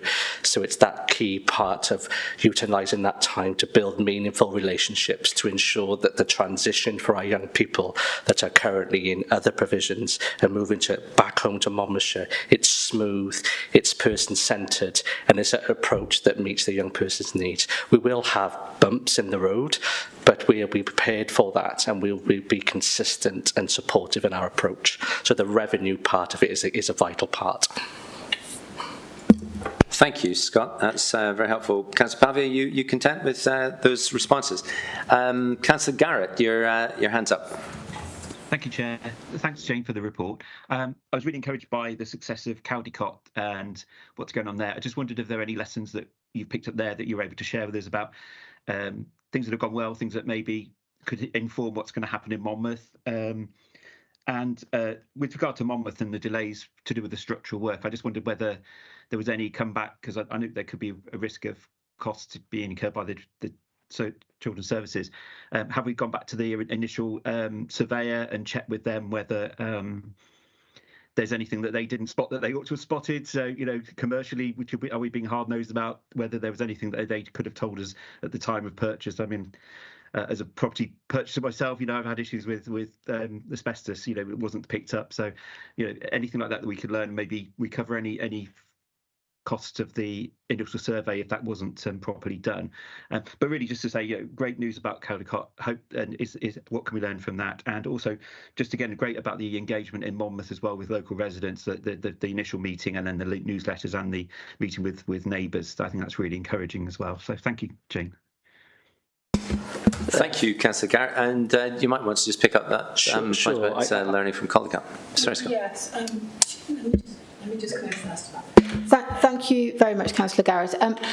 Scott is going to be very well placed to talk about the Caldicott experience, but I just wanted to draw the distinction for members so that they are aware that the Caldicott provision that's open is supported accommodation, so it doesn't come under the registration requirements for CIW, so it's slightly different from the project that we're now moving forward with, the Monmouth one, which will be a registered provision. So I just wanted to make that distinction before Scott comes in. Yeah, thank you, Jane. Scott. Thank you. Yes, to answer your questions, in relation to the Caldicott project is a post-16 supported accommodation, which opened in November of last year. It's still early days to draw some conclusions or to review where we are, but the signs are positive. I've visited the property a couple of times and I've met with the young people. They've settled in really, really well. You must appreciate for a 16-plus young person to move into some more of a supported accommodation whereby they make more meaningful lifestyle choices independently. It's a bit of a nervous time for them. So we've allowed for a period of settlement, but the signs are positive, and what they are is that young people are engaging in the community, they're engaging in employment and education, independently travelling and learning life skills in relation to how to budget, how to cook, how to use a washing machine and such like, to which it's all maybe new. And to answer your questions about lessons learned, what we've learned from that is that when we could put some more implementation support into our young people in their current placements prior to moving to supported accommodation, so the transition is smoother. They have a clear understanding and aims and understanding expectation of what supported accommodation looks like. So they're those lessons learned, but they're on an individual NEDS basis. So each young person is their unique individual and they've got their own goals and aspirations and wishes, and we're here to support them with that. So it's positive. The engagement with the community has been good in the Caldicott property, and we continue to monitor that closely. And the feedback from our young people is that it's good. So that's reassurance. We are getting the things right, I do believe.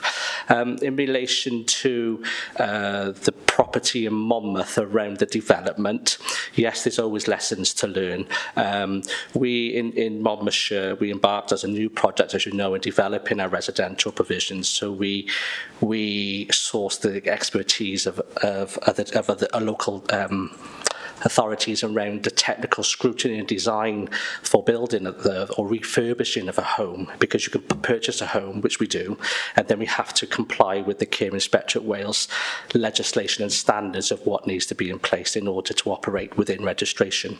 So as we develop our portfolio, we will take those lessons learned around the design, the technical scrutiny, the surveillance, but it's an element of unknown too, and that's what we've experienced in our Monmouth property, is until you start taking plaster off the walls, until you start taking doors off and frames off, you don't know what's underneath. And we've had some very invasive surveys done on that property, but you can't foresee everything.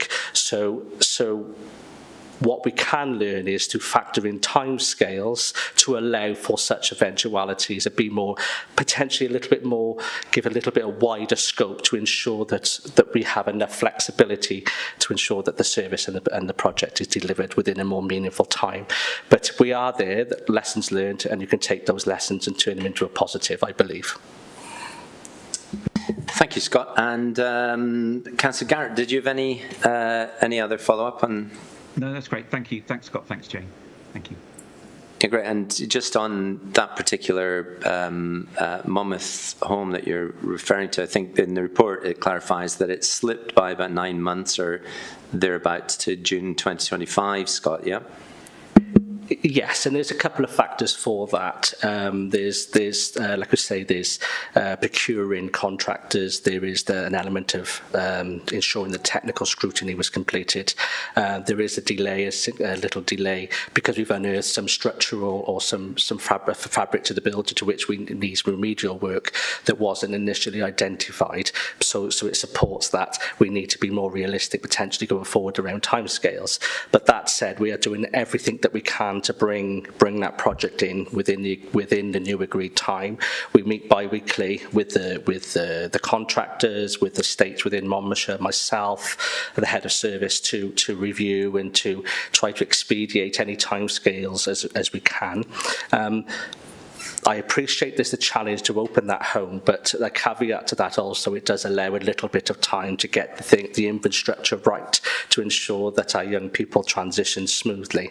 But I appreciate the bigger ramifications of delays with the project in regards to the implementation plan for Monmouthshire. But we are nearly there. I was on site yesterday, and it's coming together, which is good. And it's important that we communicate and update to local residents, with the newsletters and such like. And I've met some of the residents, and I plan to meet with them ongoing up until we operate the service, to give some updates, reassurance, and to ask any natural questions that they may have.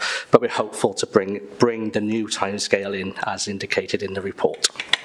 Yeah, and the slippage does give one positive, which is more time to engage really fully with local residents. So obviously, we'll be very keen that that happens, and it's absolutely not to criticise, because why would we want to do that? If there's been slippage, it's been caused by a number of factors that you've explained, and I think you've recognised that there is probably good value in taking I think you used the word realistic, but certainly a slightly more cautious approach to the assumed timetable for the projects of this nature, in part because it can affect the business case.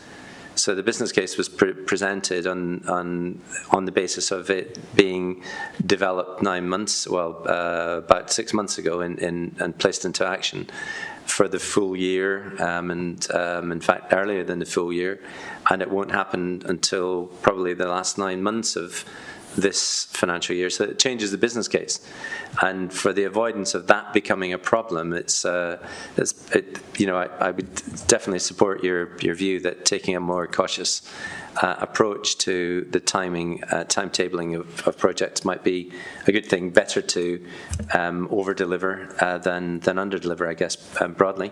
But thank you. I see Councillor Buckler, your hand is up. Thank you, Chair. I think actually it's interesting because I think quite a few of the members of this committee have much the same thoughts, which is, the areas of concern are, project slippages and what effect they have on planning and costings. The transition from for-profit care to in-house and for not-profit providers, heavy reliance on housing with care fund, and challenges sourcing properties, particularly in North Monmouthshire, and workforce recruitment is underway. You can see that, but initial training funding gaps seem to exist. So that's of concern.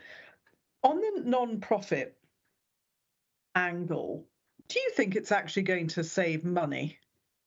I mean, the eye-watering costs of providing care, they are very significant, aren't they? Is it making it more difficult for you to navigate? And also, working cross-border, which of course we are a border county, aren't we? And if you're working cross-border, how's the not-for-profit angle working with, Gloucestershire and Herefordshire, for instance, and Bristol areas? And how are you monitoring and keeping control of how it's affecting the young people that we are here to provide that great level of care post 16, particularly for care leavers, which I think is vital, and it's such a good thing to do. But how are we with this transition period? Everything seems to be very much in a state of flux. So and with delays, what are the cost implications? Thank you. Thank you, Councillor Buckler. Councillor Chandler, did you want to come in? Yeah, thanks, Councillor. I mean, I will just say a few things, but I'll hand over most of the response to Jane Rogers. I just wanted to put in context the policy direction around eliminating profit from the care of looked after children. And there's two drivers I think that we really need to acknowledge. One is that children in care, children who are looked after, and those who have left care, care experienced young people, have all been very vocal and fairly unanimous in their desire for profit to be eliminated for the care of looked after children. Children being looked after have really found it really hard to be seen as a commodity being traded in, by companies that are looking after children. So there's a strong element there in terms of the feelings of children looked after to do this. And the other in terms of the costs. I think it's, as we've said with the business cases, is that our efforts both to create our own residential placements and also our efforts to recruit more in-house foster carers, both of which will result in reducing our costs compared with the equivalent provision from the commercial providers. But more importantly is I think it provides us with stability and predictability in our cost level, so that we're not subject to the vagaries of price fluctuations and things like that. So I think it's the policy drivers there providing that stability, providing that cost control, but most importantly providing an environment that young people feel that they're being nurtured for all the right reasons, I think is something that we should acknowledge and not just see this purely as a financial exercise. So I just wanted to lay that first, and then in terms of the more detailed questions, responses to your questions, Councillor, I'll hand over to Jane Rogers. Thank you. Thank you. Sorry, Jane. Thank you. Yes, I was just going to make one, just to return to the context a little bit, is that the policy drive around eliminating profit that has been around for a couple of years, but actually the weight that we were bearing of the financial cost of finding placements for children way before this was already a challenge for the service and for the council in general. which sure has escalated over the last couple of years, but it hasn't been a new problem just for 2 years. It's been a problem over many years. The cost of children's placements, which hopefully some of the work that we're doing will start to address. In terms of the impact of slippage, I see that as twofold. Clearly there is financial impact because the business case, as we've already discussed, was based on maybe a quicker turnaround than has actually transpired.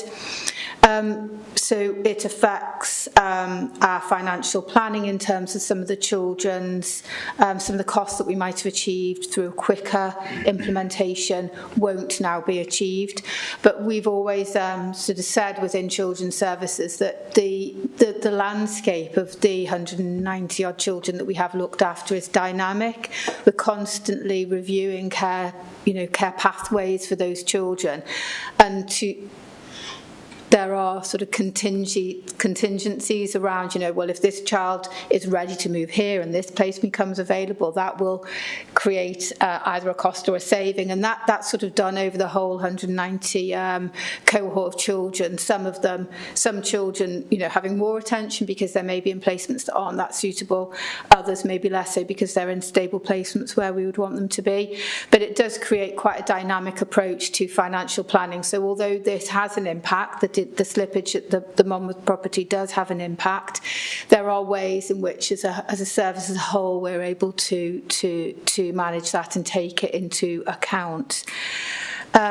In terms of the impact of the second element of the impact of slippage is around the young people themselves. So we as Scott has described, we are early out of the traps in terms of really engaging with the young people who we think might be suitable for the project, talking to them about it, getting them used to the idea. And our approach to that, again, is fairly fluid. Young people's lives can change quite quickly. So the cohort that we imagine might be the cohort going in, there is some sort of that changes over time. But our approach is just to being honest, open with young people, talking to them in an age-appropriate way around some of the challenges that we were encountering, doing the work with them to keep them on the boil, ready to move in, encouraging them and motivating, but also helping them to manage where there are delays as well, which obviously it takes close work with them, building that relationship so that you can have that open conversation with them, you understand their emotional journey through that as well, but also conversations with the people who are already providing the placements to be on board with us, to be supporting the child or the young person appropriately to help sort of manage that state of transition before they finally move. So this is, without being, this is a core task within children's services to manage children through the uncertainty of placements, which doesn't just happen around a planned move. It can happen in all sorts of ways. So it is something that social workers are accustomed to do and actually trained to do. So hopefully that answers the questions around the impact of slippage. The workforce recruitment, yes, we, I think as of Friday, the workforce within the Monmouth property is fully recruited to. The training, we're always aware that any new workforce coming together like this is going to require a group approach to training, particularly because we're trying to operate on a specific practice model. We're fairly opportunistic. We've looked for a grant. We've managed to achieve one which will enhance our training offer. But training, is always it's incorporated into the revenue and setup costs. And we've been on this occasion lucky enough to achieve a grant for that, which will then stand us in good stead because we can use the material in as other teams come together. I think that was it. Thank you, Jane. And Councillor Buckler, any follow-ups to that? Yes, just very quickly. Thank you very much, both of you, Councillor Chandler and Jane Rogers. Very fulsome replies. They're not for profit.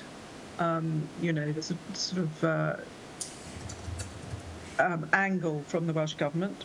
is perfectly reasonable.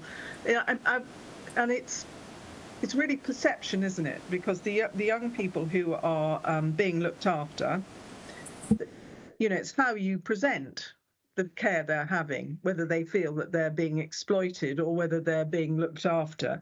There are, you talk about the fact that there isn't, it's not about the money that they're changing to not-for-profit, but is it actually going to save us money as a council? Because, we all pay for it. And I think it's quite important, sort of services for children aren't, if it's presented as being just a venal transaction, will be seen as that. But there are lots of strands, and I feel it's sort of a bit simplistic just to say it's all about the money. But is it going to save us money doing the going through the transition? Great, thank you. To just if you could capture that one as briefly as you can, Jane. Thank you. I mean, the business cases that we've presented to Cabinet on each of the projects have demonstrated the capacity of the projects to save money, and I think that will be more telling over time. But like Councillor Chandler said, this is, we are not, all we want to do is provide really good quality placements for children and young people in as cost-effective way as possible. So, how much we make on top of that doesn't come into it, whereas for many organisations it has to, for all sorts of reasons. But, things that are in our own control, that's not where we are coming from as a service, as a council. And I think it's fair to say that over time, young people's experience of being in care has been very variable. Some people have a really positive experience of being in care and they feel loved and nurtured and wanted like you would expect. But other children, especially if they've had a rocky road and they've experienced a number of different placements, maybe they've entered into a residential placement, their experience can be very, very different. And we still see children who are at the drop of a hat, asked to leave a placement, and they're very well aware that just another child will come in replace them. And it's not that person-centred way that we are there as a corporate parent, and we feel it's our responsibility to provide placements for children that will give them the nurture, the love, the stability, the sense of belonging that they don't always achieve in other placements. Thank you, Jenna. And it's just to make the point before we move on to the next question that I think Councillor Buckler was very much saying, okay, it's not. She recognises, we all recognise, I'm sure, as a committee, this is not at all about pounds and pence. But pounds and pence are what allows us to, as everyone who contributes to the finances of the council would be interested in, to understand the whatever differences there might be. So I think as time moves on, we'll definitely want to capture the whatever changes may result. I think what would have been really terrific is to be able to know what they look like in comparative terms as we move into this strategy.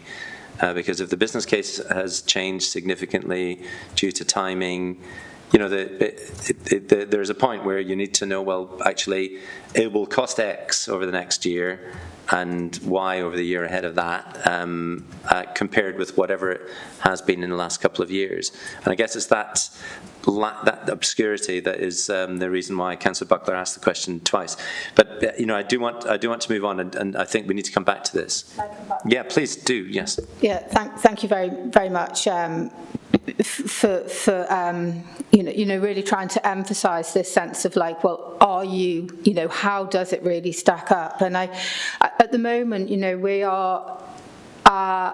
Our measurement of that at the moment, which I know is crude, is against our performance within a budgetary context. And so our children's services mandates, which have been actually saving mandates, which have been quite hefty over the last couple of years, in part have been predicated on the achievements of the projects.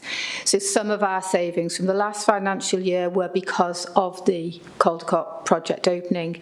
So it's, as we move forward, we can illustrate it in that way, but it's not quite in the way I think that you're describing, Councillor Neil, which would be, well, this was the business case. Did you actually stack up against the business case? And I think over time that is something we would like to pull together for our own learning. But even in, well, probably in the Caldecott one, we could look to do that. But at the moment, where it's made slightly more explicit, it's through our achievement or otherwise of our children's serving savings mandates, all of which, the entire mandate, is around how we perform in children's placements. Great, thank you very much. And we do need to move on, but it's such an important area because ultimately we also need to explain this to our residents who are paying the council tax to understand how this works its way through. Thank you, Jane. And Councillor Howells. Thank you, Chair. Thank you, Jane, Scott and Ian. Thanks. My question is really sort of, are we, not on a pounds and pence sort of thing, but are we able to measure the success of the placements beyond occupancy and cost metrics? So in education attainment, transition to independence, for example, and of course their well-being and positive impact, are we able to sort of measure that in any way that we can go back to our residents and say, well, this is what we're doing?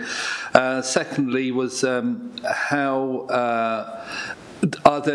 do we have many children that are in profit placement currently, and how are we going to transition those into non-profit placements, but in time for the deadlines of the Welsh Government deadlines? So, and along with that, what plans are in place to ensure that third-party providers used for supported accommodation will comply with future non-profit only rules?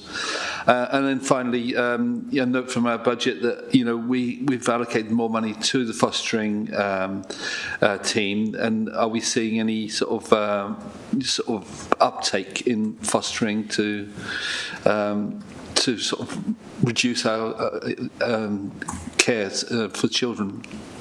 Thanks. Thank you, Councillor Howells. I think the report itself is very much not about fostering, but by all means do add a comment about that. But could you possibly address these questions, Jane? Thank you.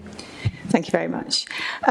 So really, that question around how will we evaluate the placements is a great one, and we've got a number of different ways that we do approach that. I mean, we look at whether we're achieving stability for children, so whether we're able to maintain that child safely within a specific placement.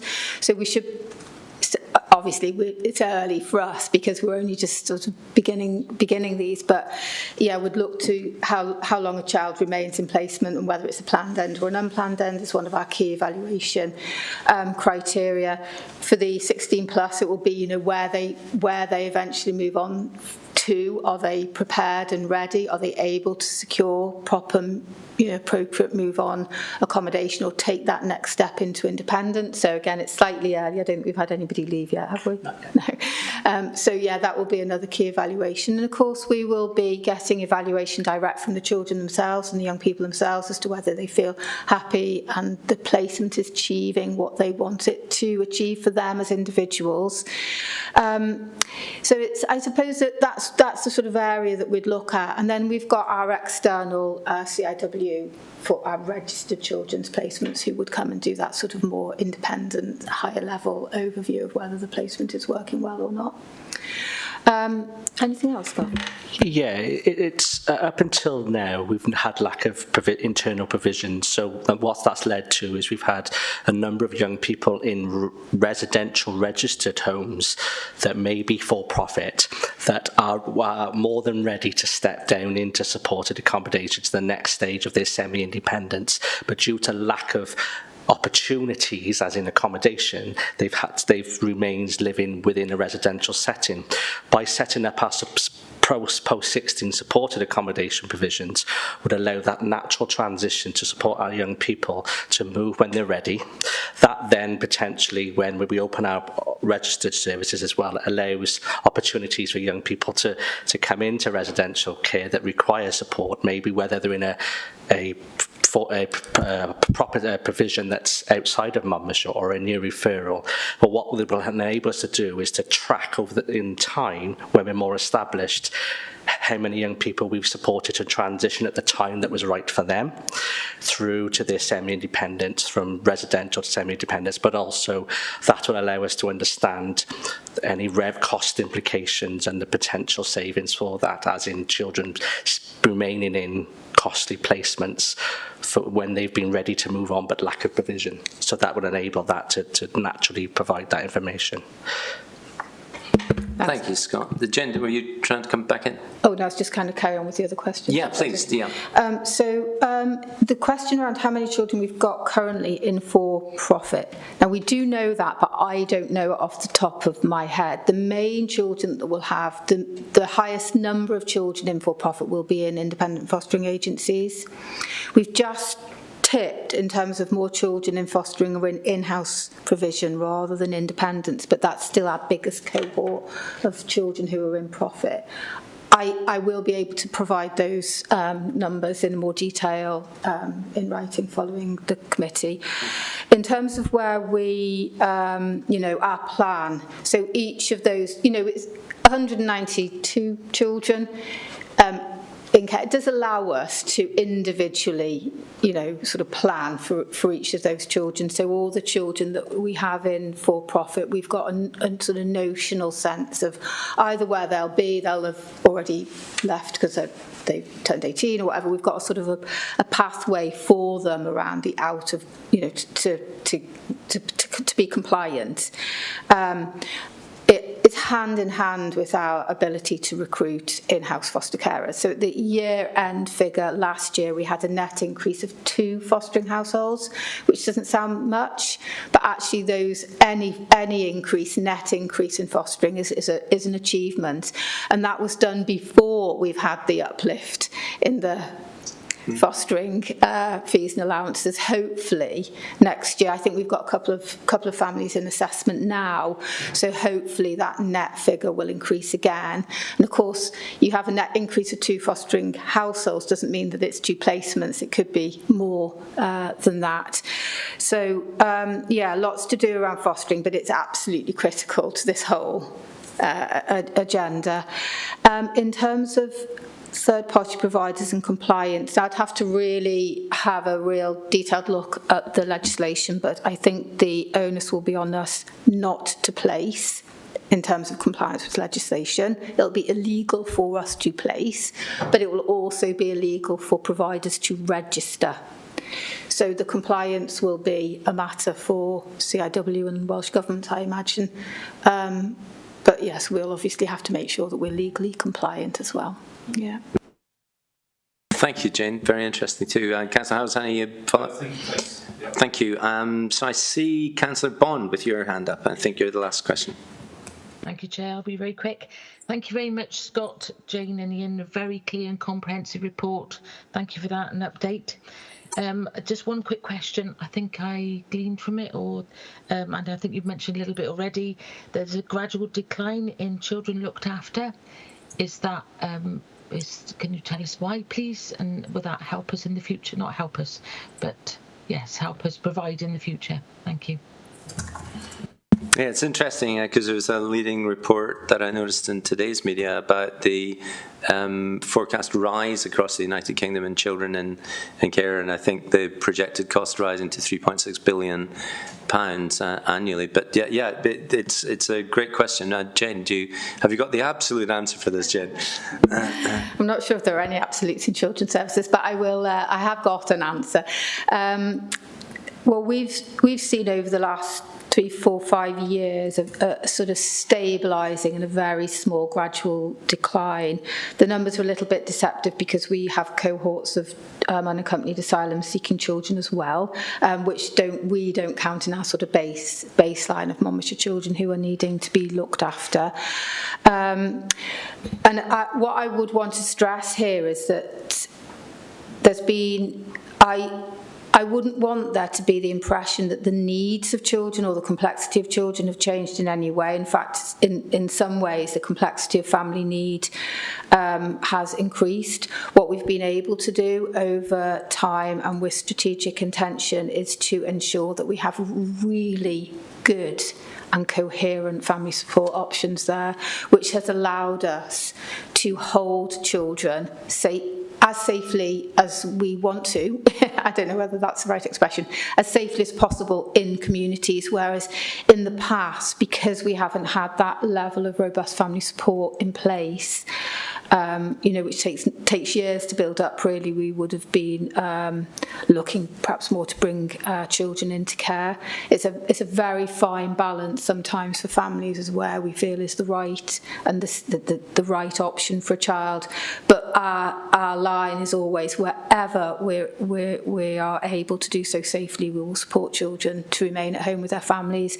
But that takes really good, robust, coherent, with really good practice and good approach to risk management, services in place. And we've been able to achieve that alongside of building up alternative placements at a more in-house level. So that's where the decline that's where we've achieved a sort of stabilisation and decline. It's been through the services that we've put in place rather than through any decrease or lessening of need within our communities. Thank you, Jane. Thank you, Jane. Councillor Bond, you happy with I just want to say well done. You put all that in practice. Great answer. Thank you very much. Yeah, and thank you. Thanks for taking us through the responses too. And we fully recognise as a committee the potential added value of this approach, and we're interested just to understand fully how it works. I think Councillor Howells touched on the area I was going to ask about, and that's about the outcomes more broadly in the longer term. And I think the answer to that has to be we will need to see in the longer term because this is a new strategy for us. But we wish all of you great success with what you're doing. So thank you very much for taking us through that, and we will now we'll move that report and we'll move on to the final report. And I think we should be awarding Nick and Peter the Patience of Job Award, and looking now for the wisdom of Solomon in how you're able to take us through the next report, which is on investment and commercial interest. Thank you. Thanks very much indeed. Thanks. Thank you. Thanks.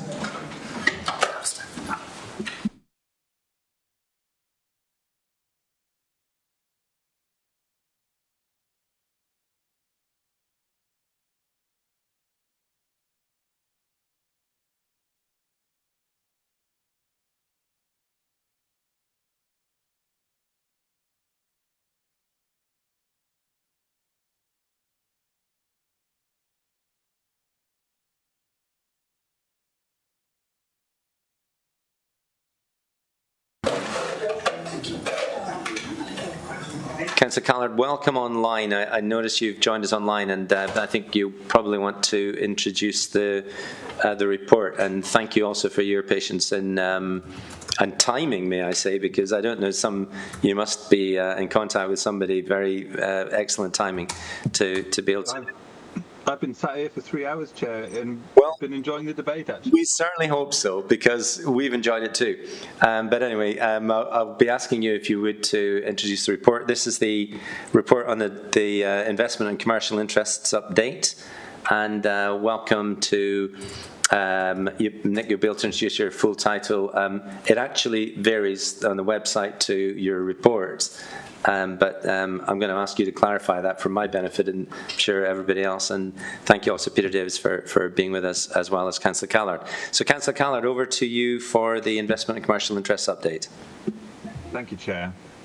This report provides an update on the current performance of the Council's commercial and investment property portfolio, including Castlegate Business Park and Newport Leisure Park investments, Monmouthshire County Council's County Farms portfolio, and retail and industrial portfolio.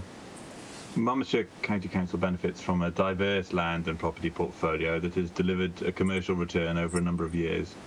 The portfolio is managed in accordance with the strategic principles and objectives set out in the Council's approved 2023 to 2027 asset management strategy.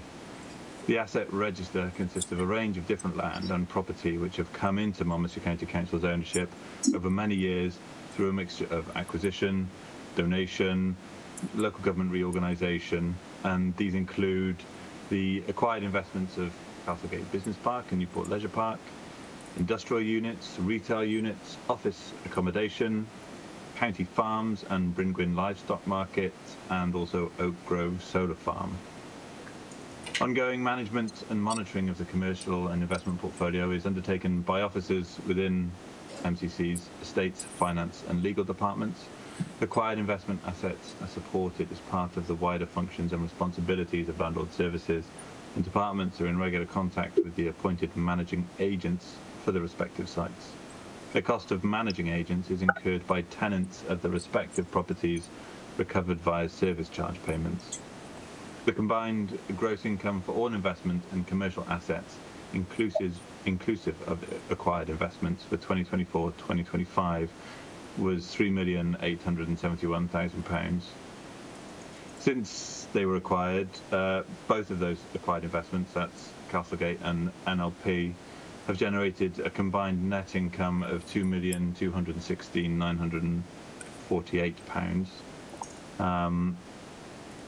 This position would improve as a consequence of the net surplus forecast for 2025-2026 as outlined in the report.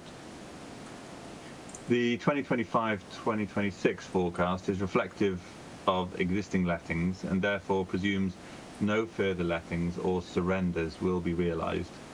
Newport Leisure Park will exceed the 2% return on investment target following the expiry of existing rent-free periods later in 2025-26 in order to return Castlegate Business Park to 2% return on investment. 10% of the total floor area, which equates to just over 18,000 square feet, will need to be let, and this will equate to a 95.8% occupancy rate. The Council's industrial portfolio comprises of 40 units ranging from 365 square foot to 2,850 square foot, located within Caldicot and Raglan. They continue to be in high demand. Currently, the portfolio is 100% let, and there are rental arrears in the region of £33,000, and £20,000 of those are within a month of the due date, and this equates to less than 10% of the rent roll. Lease renewal negotiations are ongoing with an existing long-standing business who's seeking to expand their offering within the Old Pill Farm industrial estate. The retail portfolio is made up of 23 secondary neighbourhood units, which are a combination of freehold and long leasehold tenures. Whilst there's been some movement in occupation following surrender of retail premises in Chepstow, the portfolio overall remains very well occupied. The refurbishment of the former one-stop shop at Monmouth Market Hall using grant funding secured by the regeneration team has been completed.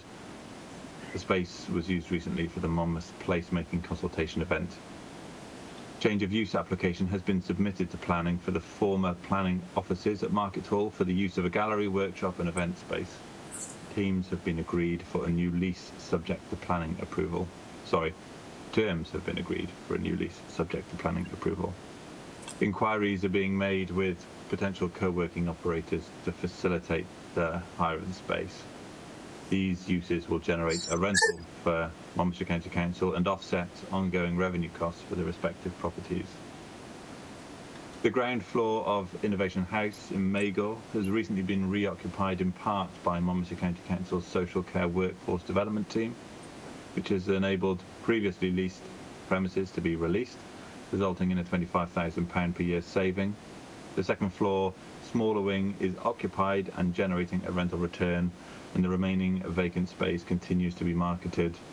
Recent interest has been received from an engineering firm, and terms are currently being discussed. The Pupil Referral Service has recently vacated Hanbury House in Chepstow, following its relocation to the former Mountain House school site, which also provides an opportunity to re-let that premises. There are 24 farm holdings in the council's ownership, generating an improving commercial return. There are currently £40,000 of rent arrears for county farms, primarily relating to one farm in Lichpool. 2 agricultural cottages have been identified as surplus and are under consideration for disposal. New letting has recently completed at Llanfair Farm in February, following a successful marketing campaign, and an agreement has been reached in a succession case at Llandewi Court Farm, with terms agreed for a new farm business tenancy at the property.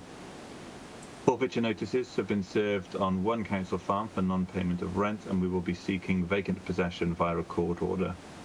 Monmouthshire County Council also continue to receive rental payments from the Bringwyn livestock market, which makes rental payments based on a combination of turnover and base rent.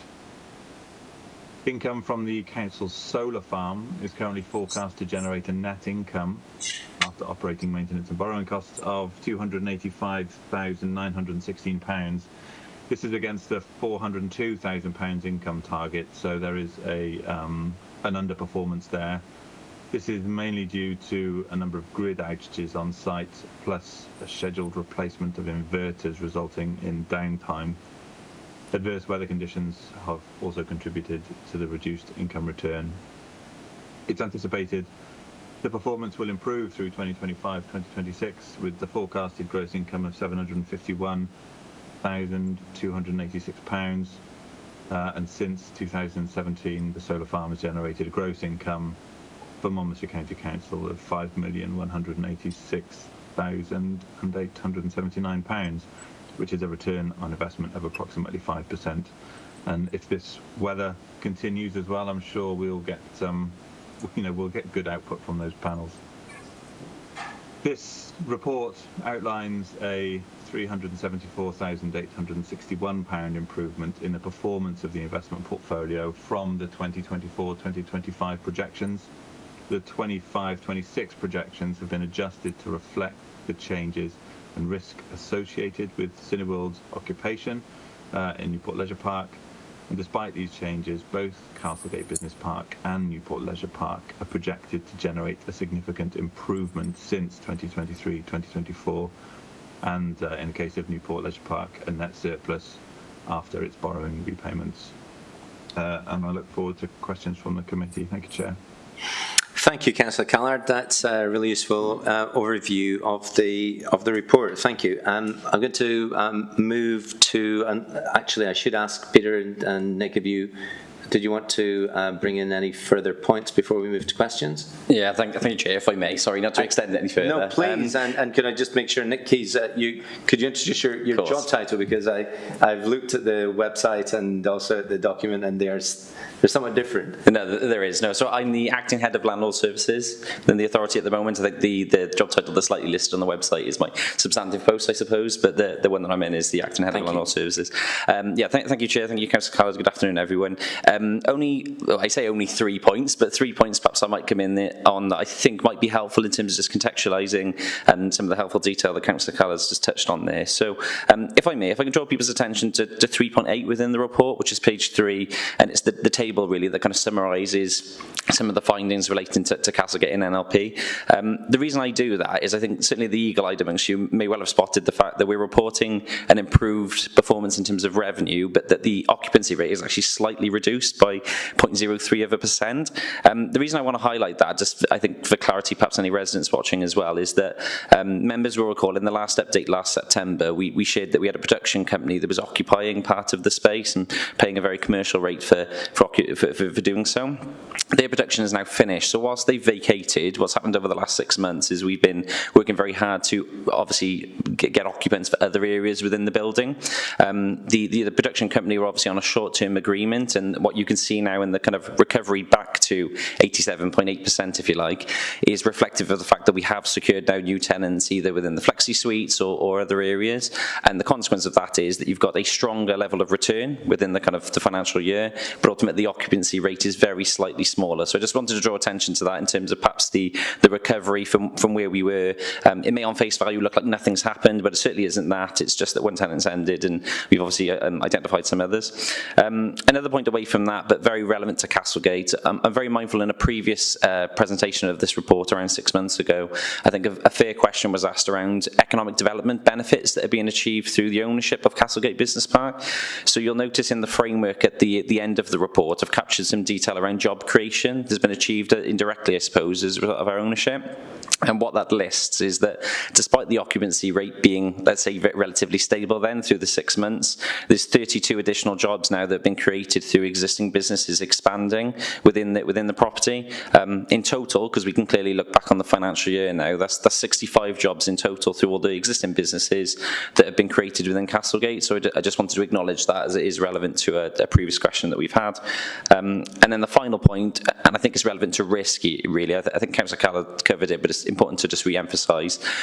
Whilst we are projecting in, well, the current financial year, 25-26, the Newport Leisure Park will recover to exceed the 2% return on investment target. That is inclusive of the rental reduction that's been achieved through Cineworld's restructure. So clearly if Cineworld recover in the way that they're projecting, that performance will improve, but I just want to clarify it's not that there's a figure perhaps below that and further risks that we're carrying.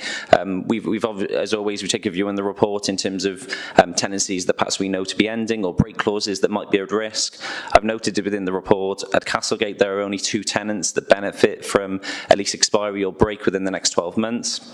Both of those tenants are in negotiations to renew their tenancies.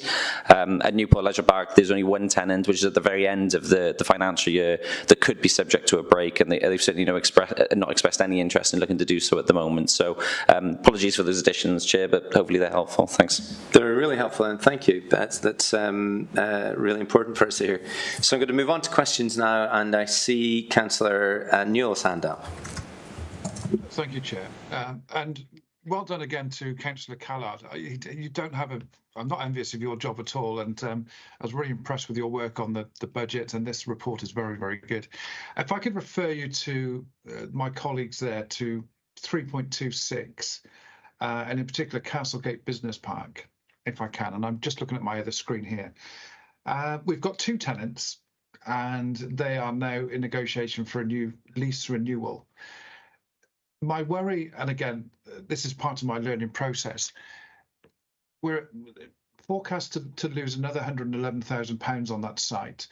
If these new 2 tenants decide to move elsewhere, let's say, at what stage do MCC look at these types of investments and our assets and think, these are no longer working, let's do something with them? Again, this is part of my learning process, just how things work. Thank you, Chair. Thank you, Councillor Neil, and you'll not be surprised to know it's part of our learning process as well. So I don't know the answer to that either, so thank you for asking it. And I don't know who wants to pick that up. I'm looking at Nick. Do you want to? Yeah, sure. Yeah. Thank you. Yeah, thank you, Chair. Thank you, Councillor, for the question. Yeah, it's an interesting one. I think there's a bit of context here that will be relevant in terms of the asset investment policy that was established to acquire these assets in the first place, or was acquired and then these assets established and these assets were identified. That set out a 2% return on investment target. So that was at the time, pre-pandemic, the kind of investment return that we were looking to recover from both assets. Important to note that with Castlegate, and apologies if I'm repeating things people are aware of, at the time of acquisition, there was a significant tenant within the building, Mytel, who occupied the vast majority of the property, who themselves benefited from a break. So the council, in taking the decision to acquire the asset, knew there was a risk that 60% of the building, if you like at least, could become vacated, and therefore the authority would carry the risk of needing to recover that position. I think what you're seeing within the report is clearly that kind of continued letting of space in order to recover that. So whilst it is absolutely a 111k negative, if you like, a deficit, that's an improvement of where we were previously. It's a fair question to say, well, what is to happen if one of those tenants was to vacate? Part of the work that we do as officers all the time is, I suppose, assessing risk in terms of the attractiveness of that space. So clearly we'd like the existing tenants to renew and stay there, and that's in our interest. If not, both of the areas in question we consider to be more attractive than the other vacant space in the building, if that makes sense. So there's confidence that they can be relet. These are closer to storage use uses which we know to have high demand within Monmouthshire. So it does present a risk. Difficult for me to say at what point that risk becomes unpalatable and therefore the council should take a different decision. But I suppose our kind of day-to-day action is making sure that we reduce that void as much as possible. And clearly the ownership of Newport Leisure Park, look at them as a portfolio, helps that in terms of the surplus being generated from NLP. It's helping to offset some of the kind of immediate pressures relating to Castlegate Business Park. I hope that's helpful. That's very helpful. And Councillor Neal, did that answer your question? Yeah, it did. Thanks for that clarification. And I just wondered whether there could be is there a type of target-based scenario with Castlegate that if we don't see a return or a decent income from this site within, say, so many years, does that then trigger a review or a consultation, and we say, come on, enough's enough now? But again, your answer was absolutely great, and I thank you for that. Thank you. I'm going to move on to Councillor Buckler, who I think has your hand next. Thank you, Chair. Apologies if I had my microphone on. Sheep are waiting to be fed, and I said they'll have to wait. We all assumed it was a sheep. Anyway, the call to arms. Thank you very much for this, Nick. Regarding the farms, there was. In fact, Councillor Callard mentioned this. So there are two sort of farm cottages that are likely to come on the market. Is the policy still for the council to hold on to council farms? I think it's intrinsic in Monmouthshire that we do have these farms. I think it's part of the identity of Monmouthshire. So, particular interest, as you know. And regarding Newport and Cineworld. Now, when you came before us, I think it was last time, Nick, you obviously it was sort of there was commercially sensitive information about Cineworld, but how do we feel about the stability of Cineworld as a tenant for Newport? And you were talking about rent arrears recovery, which is interesting. Do you feel there is more potential for risk from arrears for rental, either at farm? Again, Councillor Callard was mentioning farm recovery action, or commercial from Castlegate or Newport. So yes, that would be helpful. Thank you. So thank you, Councillor Buckler. And just, Nick, I'm sure you wouldn't want to stray into any confidential market views, but perhaps you could respond to those. Thank you. Do you want me to just come in briefly on the policy regarding the farms, Chair, if that's okay? Yeah, that'd be great. Thank you, Councillor Callard. I think the county farms which MCC own, a really valuable asset to the county, actually, and it's certainly my view that they should be assets that we are trying to hold on to, and they are, I think a very valuable vehicle in order that we can deliver, varying policy objectives, whether it be more locally grown food, whether it's more regenerative agriculture, and we can actually work with the tenants on our farms in order to achieve some.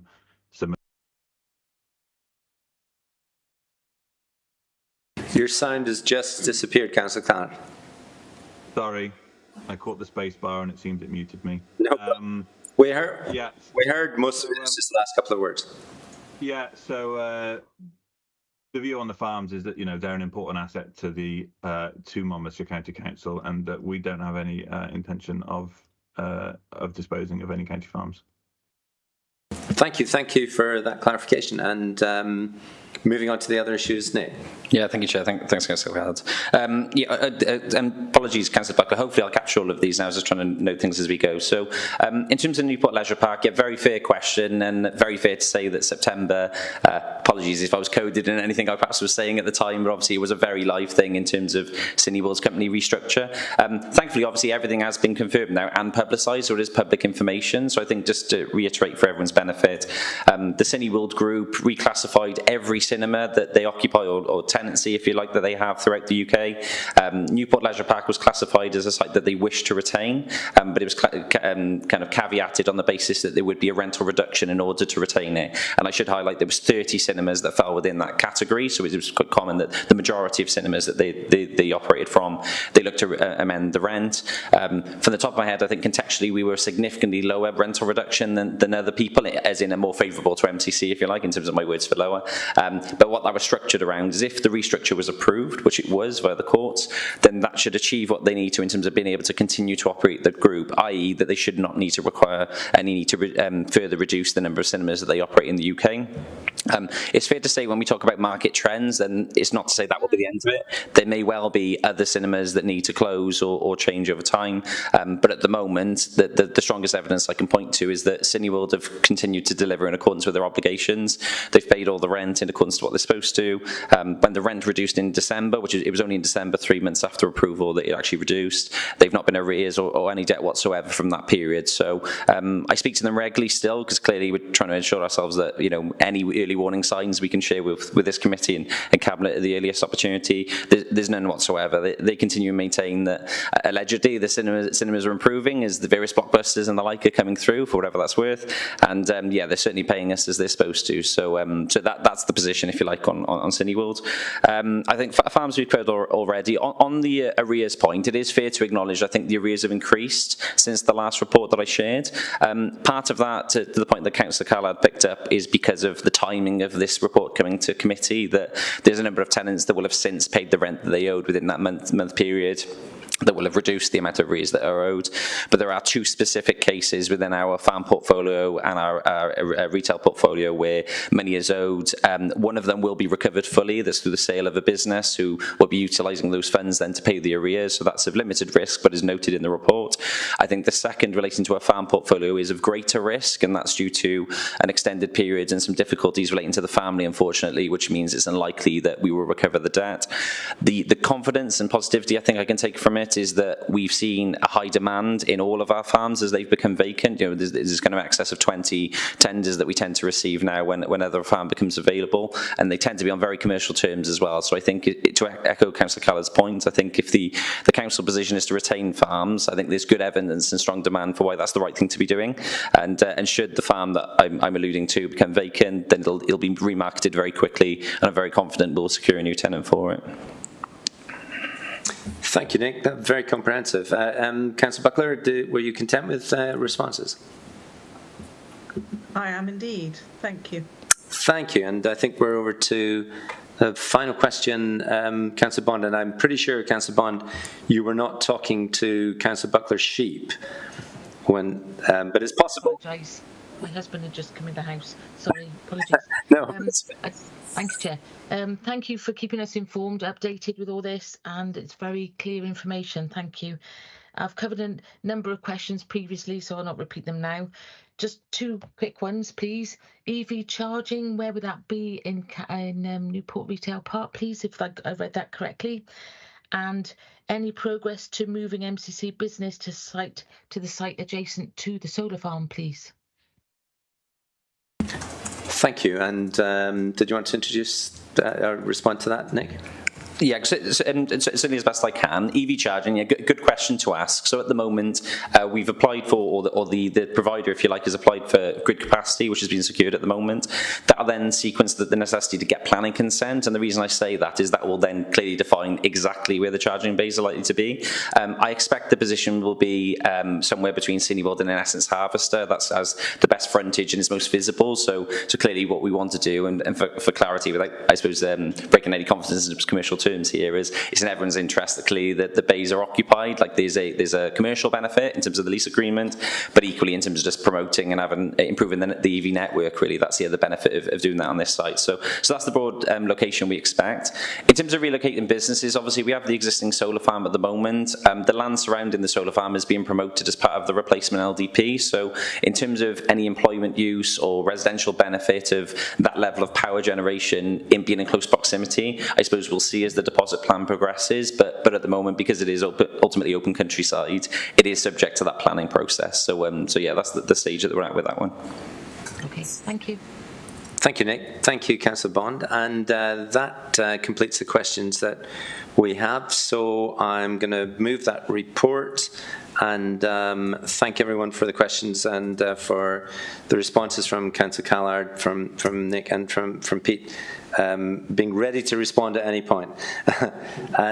Moving on now to the next item, which is to inform you of the Cabinet and Council Work Planner, and then item 8 to inform you of the work programme, the forward work programme for performance and overview. Yeah, and just going to ask Robert to also clarify the next meeting dates and the special meeting. Yeah, thanks. Just really quickly, just to clarify that further to the agenda being published, that you should have had an email from me that the special is indeed the 3rd of June, which I know it says at the end as well, but just to draw your attention to that. And also just to clarify that we've got the workshop on the 16th of June as well, which was also in that email, but just in case anyone missed it, just wanted to flag it up. Councillor Bond, you've got 2 hands up. Good one, thank you. So, referring back to the County Council meeting for last, we were talking about how we identify what decisions have been made and what documents are coming forward. Is there any way that we could have more information on this forward work planner, please, that actually gives us some sort of indication of how it affects our residents? Because there's very minimal information on there insofar as what impact it might have on residents, and therefore we need to flag up and start following. I know we were talking about decision list before, and also there's a number of ones that I think are quite interesting, like the Gwent Regional Partnership Board, and what that means, the RPB, I don't know. But we've also, if you remember the call-in, we were going to look as soon as possible at the UK Shared Prosperity Fund decisions. Is that going to come on our work plan, please? I mean, there's lots of other ones on there that I really don't understand what they mean or what they entail, but without knowing what each of them entails, I couldn't possibly suggest whether we should be looking at them. Right. Yeah, no, just to say that, yeah, that's a good point about possibly including more information. We'll have to take that forward to the more senior officers about that, Councillor Bond, because yeah, that's outside our control on that one. But it's a good point. Yeah, and you know, I think it's been indicated that the RLDP discussion is being delayed by a few months. Unclear as to why that is, but it's such an important report. So, you know, it's a good example, I think, of what Councillor Bond is referring to. You know, just more information about them so that we can try and make sure that we can plan. It's not only our committee, obviously. It's all the scrutiny committees. So thank you, Councillor Bond, for making that point. I'm sure that, Robert, you'll pass that on to the senior team. Thank you. And it's just then to... The other point, Chair. Please, yeah. About the call-in, and we were going to have a special meeting, or at least talk as soon as possible, to review the Shared Prosperity Fund decisions. Yeah, I'm going to have to check on that. I can't think off the top of my head. Okay, so I don't know, Robert. Yeah, so I'll just have to check on the progress on that, Councillor Bond, because off the top of my head I can't exactly remember. So I'll have to come back to you on that one if that's okay. Yes, please. Yeah. Thank you. Thank you, Councillor Bond. And just looking at item 9 now, which is the minutes of last meeting, and if there are any corrections or changes that are proposed, I see none. So I move the minutes of that meeting and we get to the end of this meeting. And thank you very much, all of you, for staying the pace. We've had some very important reports and some very good questions, and I know one or two of the officers who cut me on the way out, they were saying they really valued the discussions, saw them as really, really helpful. So thank you for all the discussion, the questions that make the discussion possible. And next meeting on 3rd of June, look forward to seeing you then, when no doubt the sun will still be shining and those sheep will still be needing fed. So in the meantime, Thank you. Cheers. Bye-bye. Cheers. Bye now. Thank you, Sean.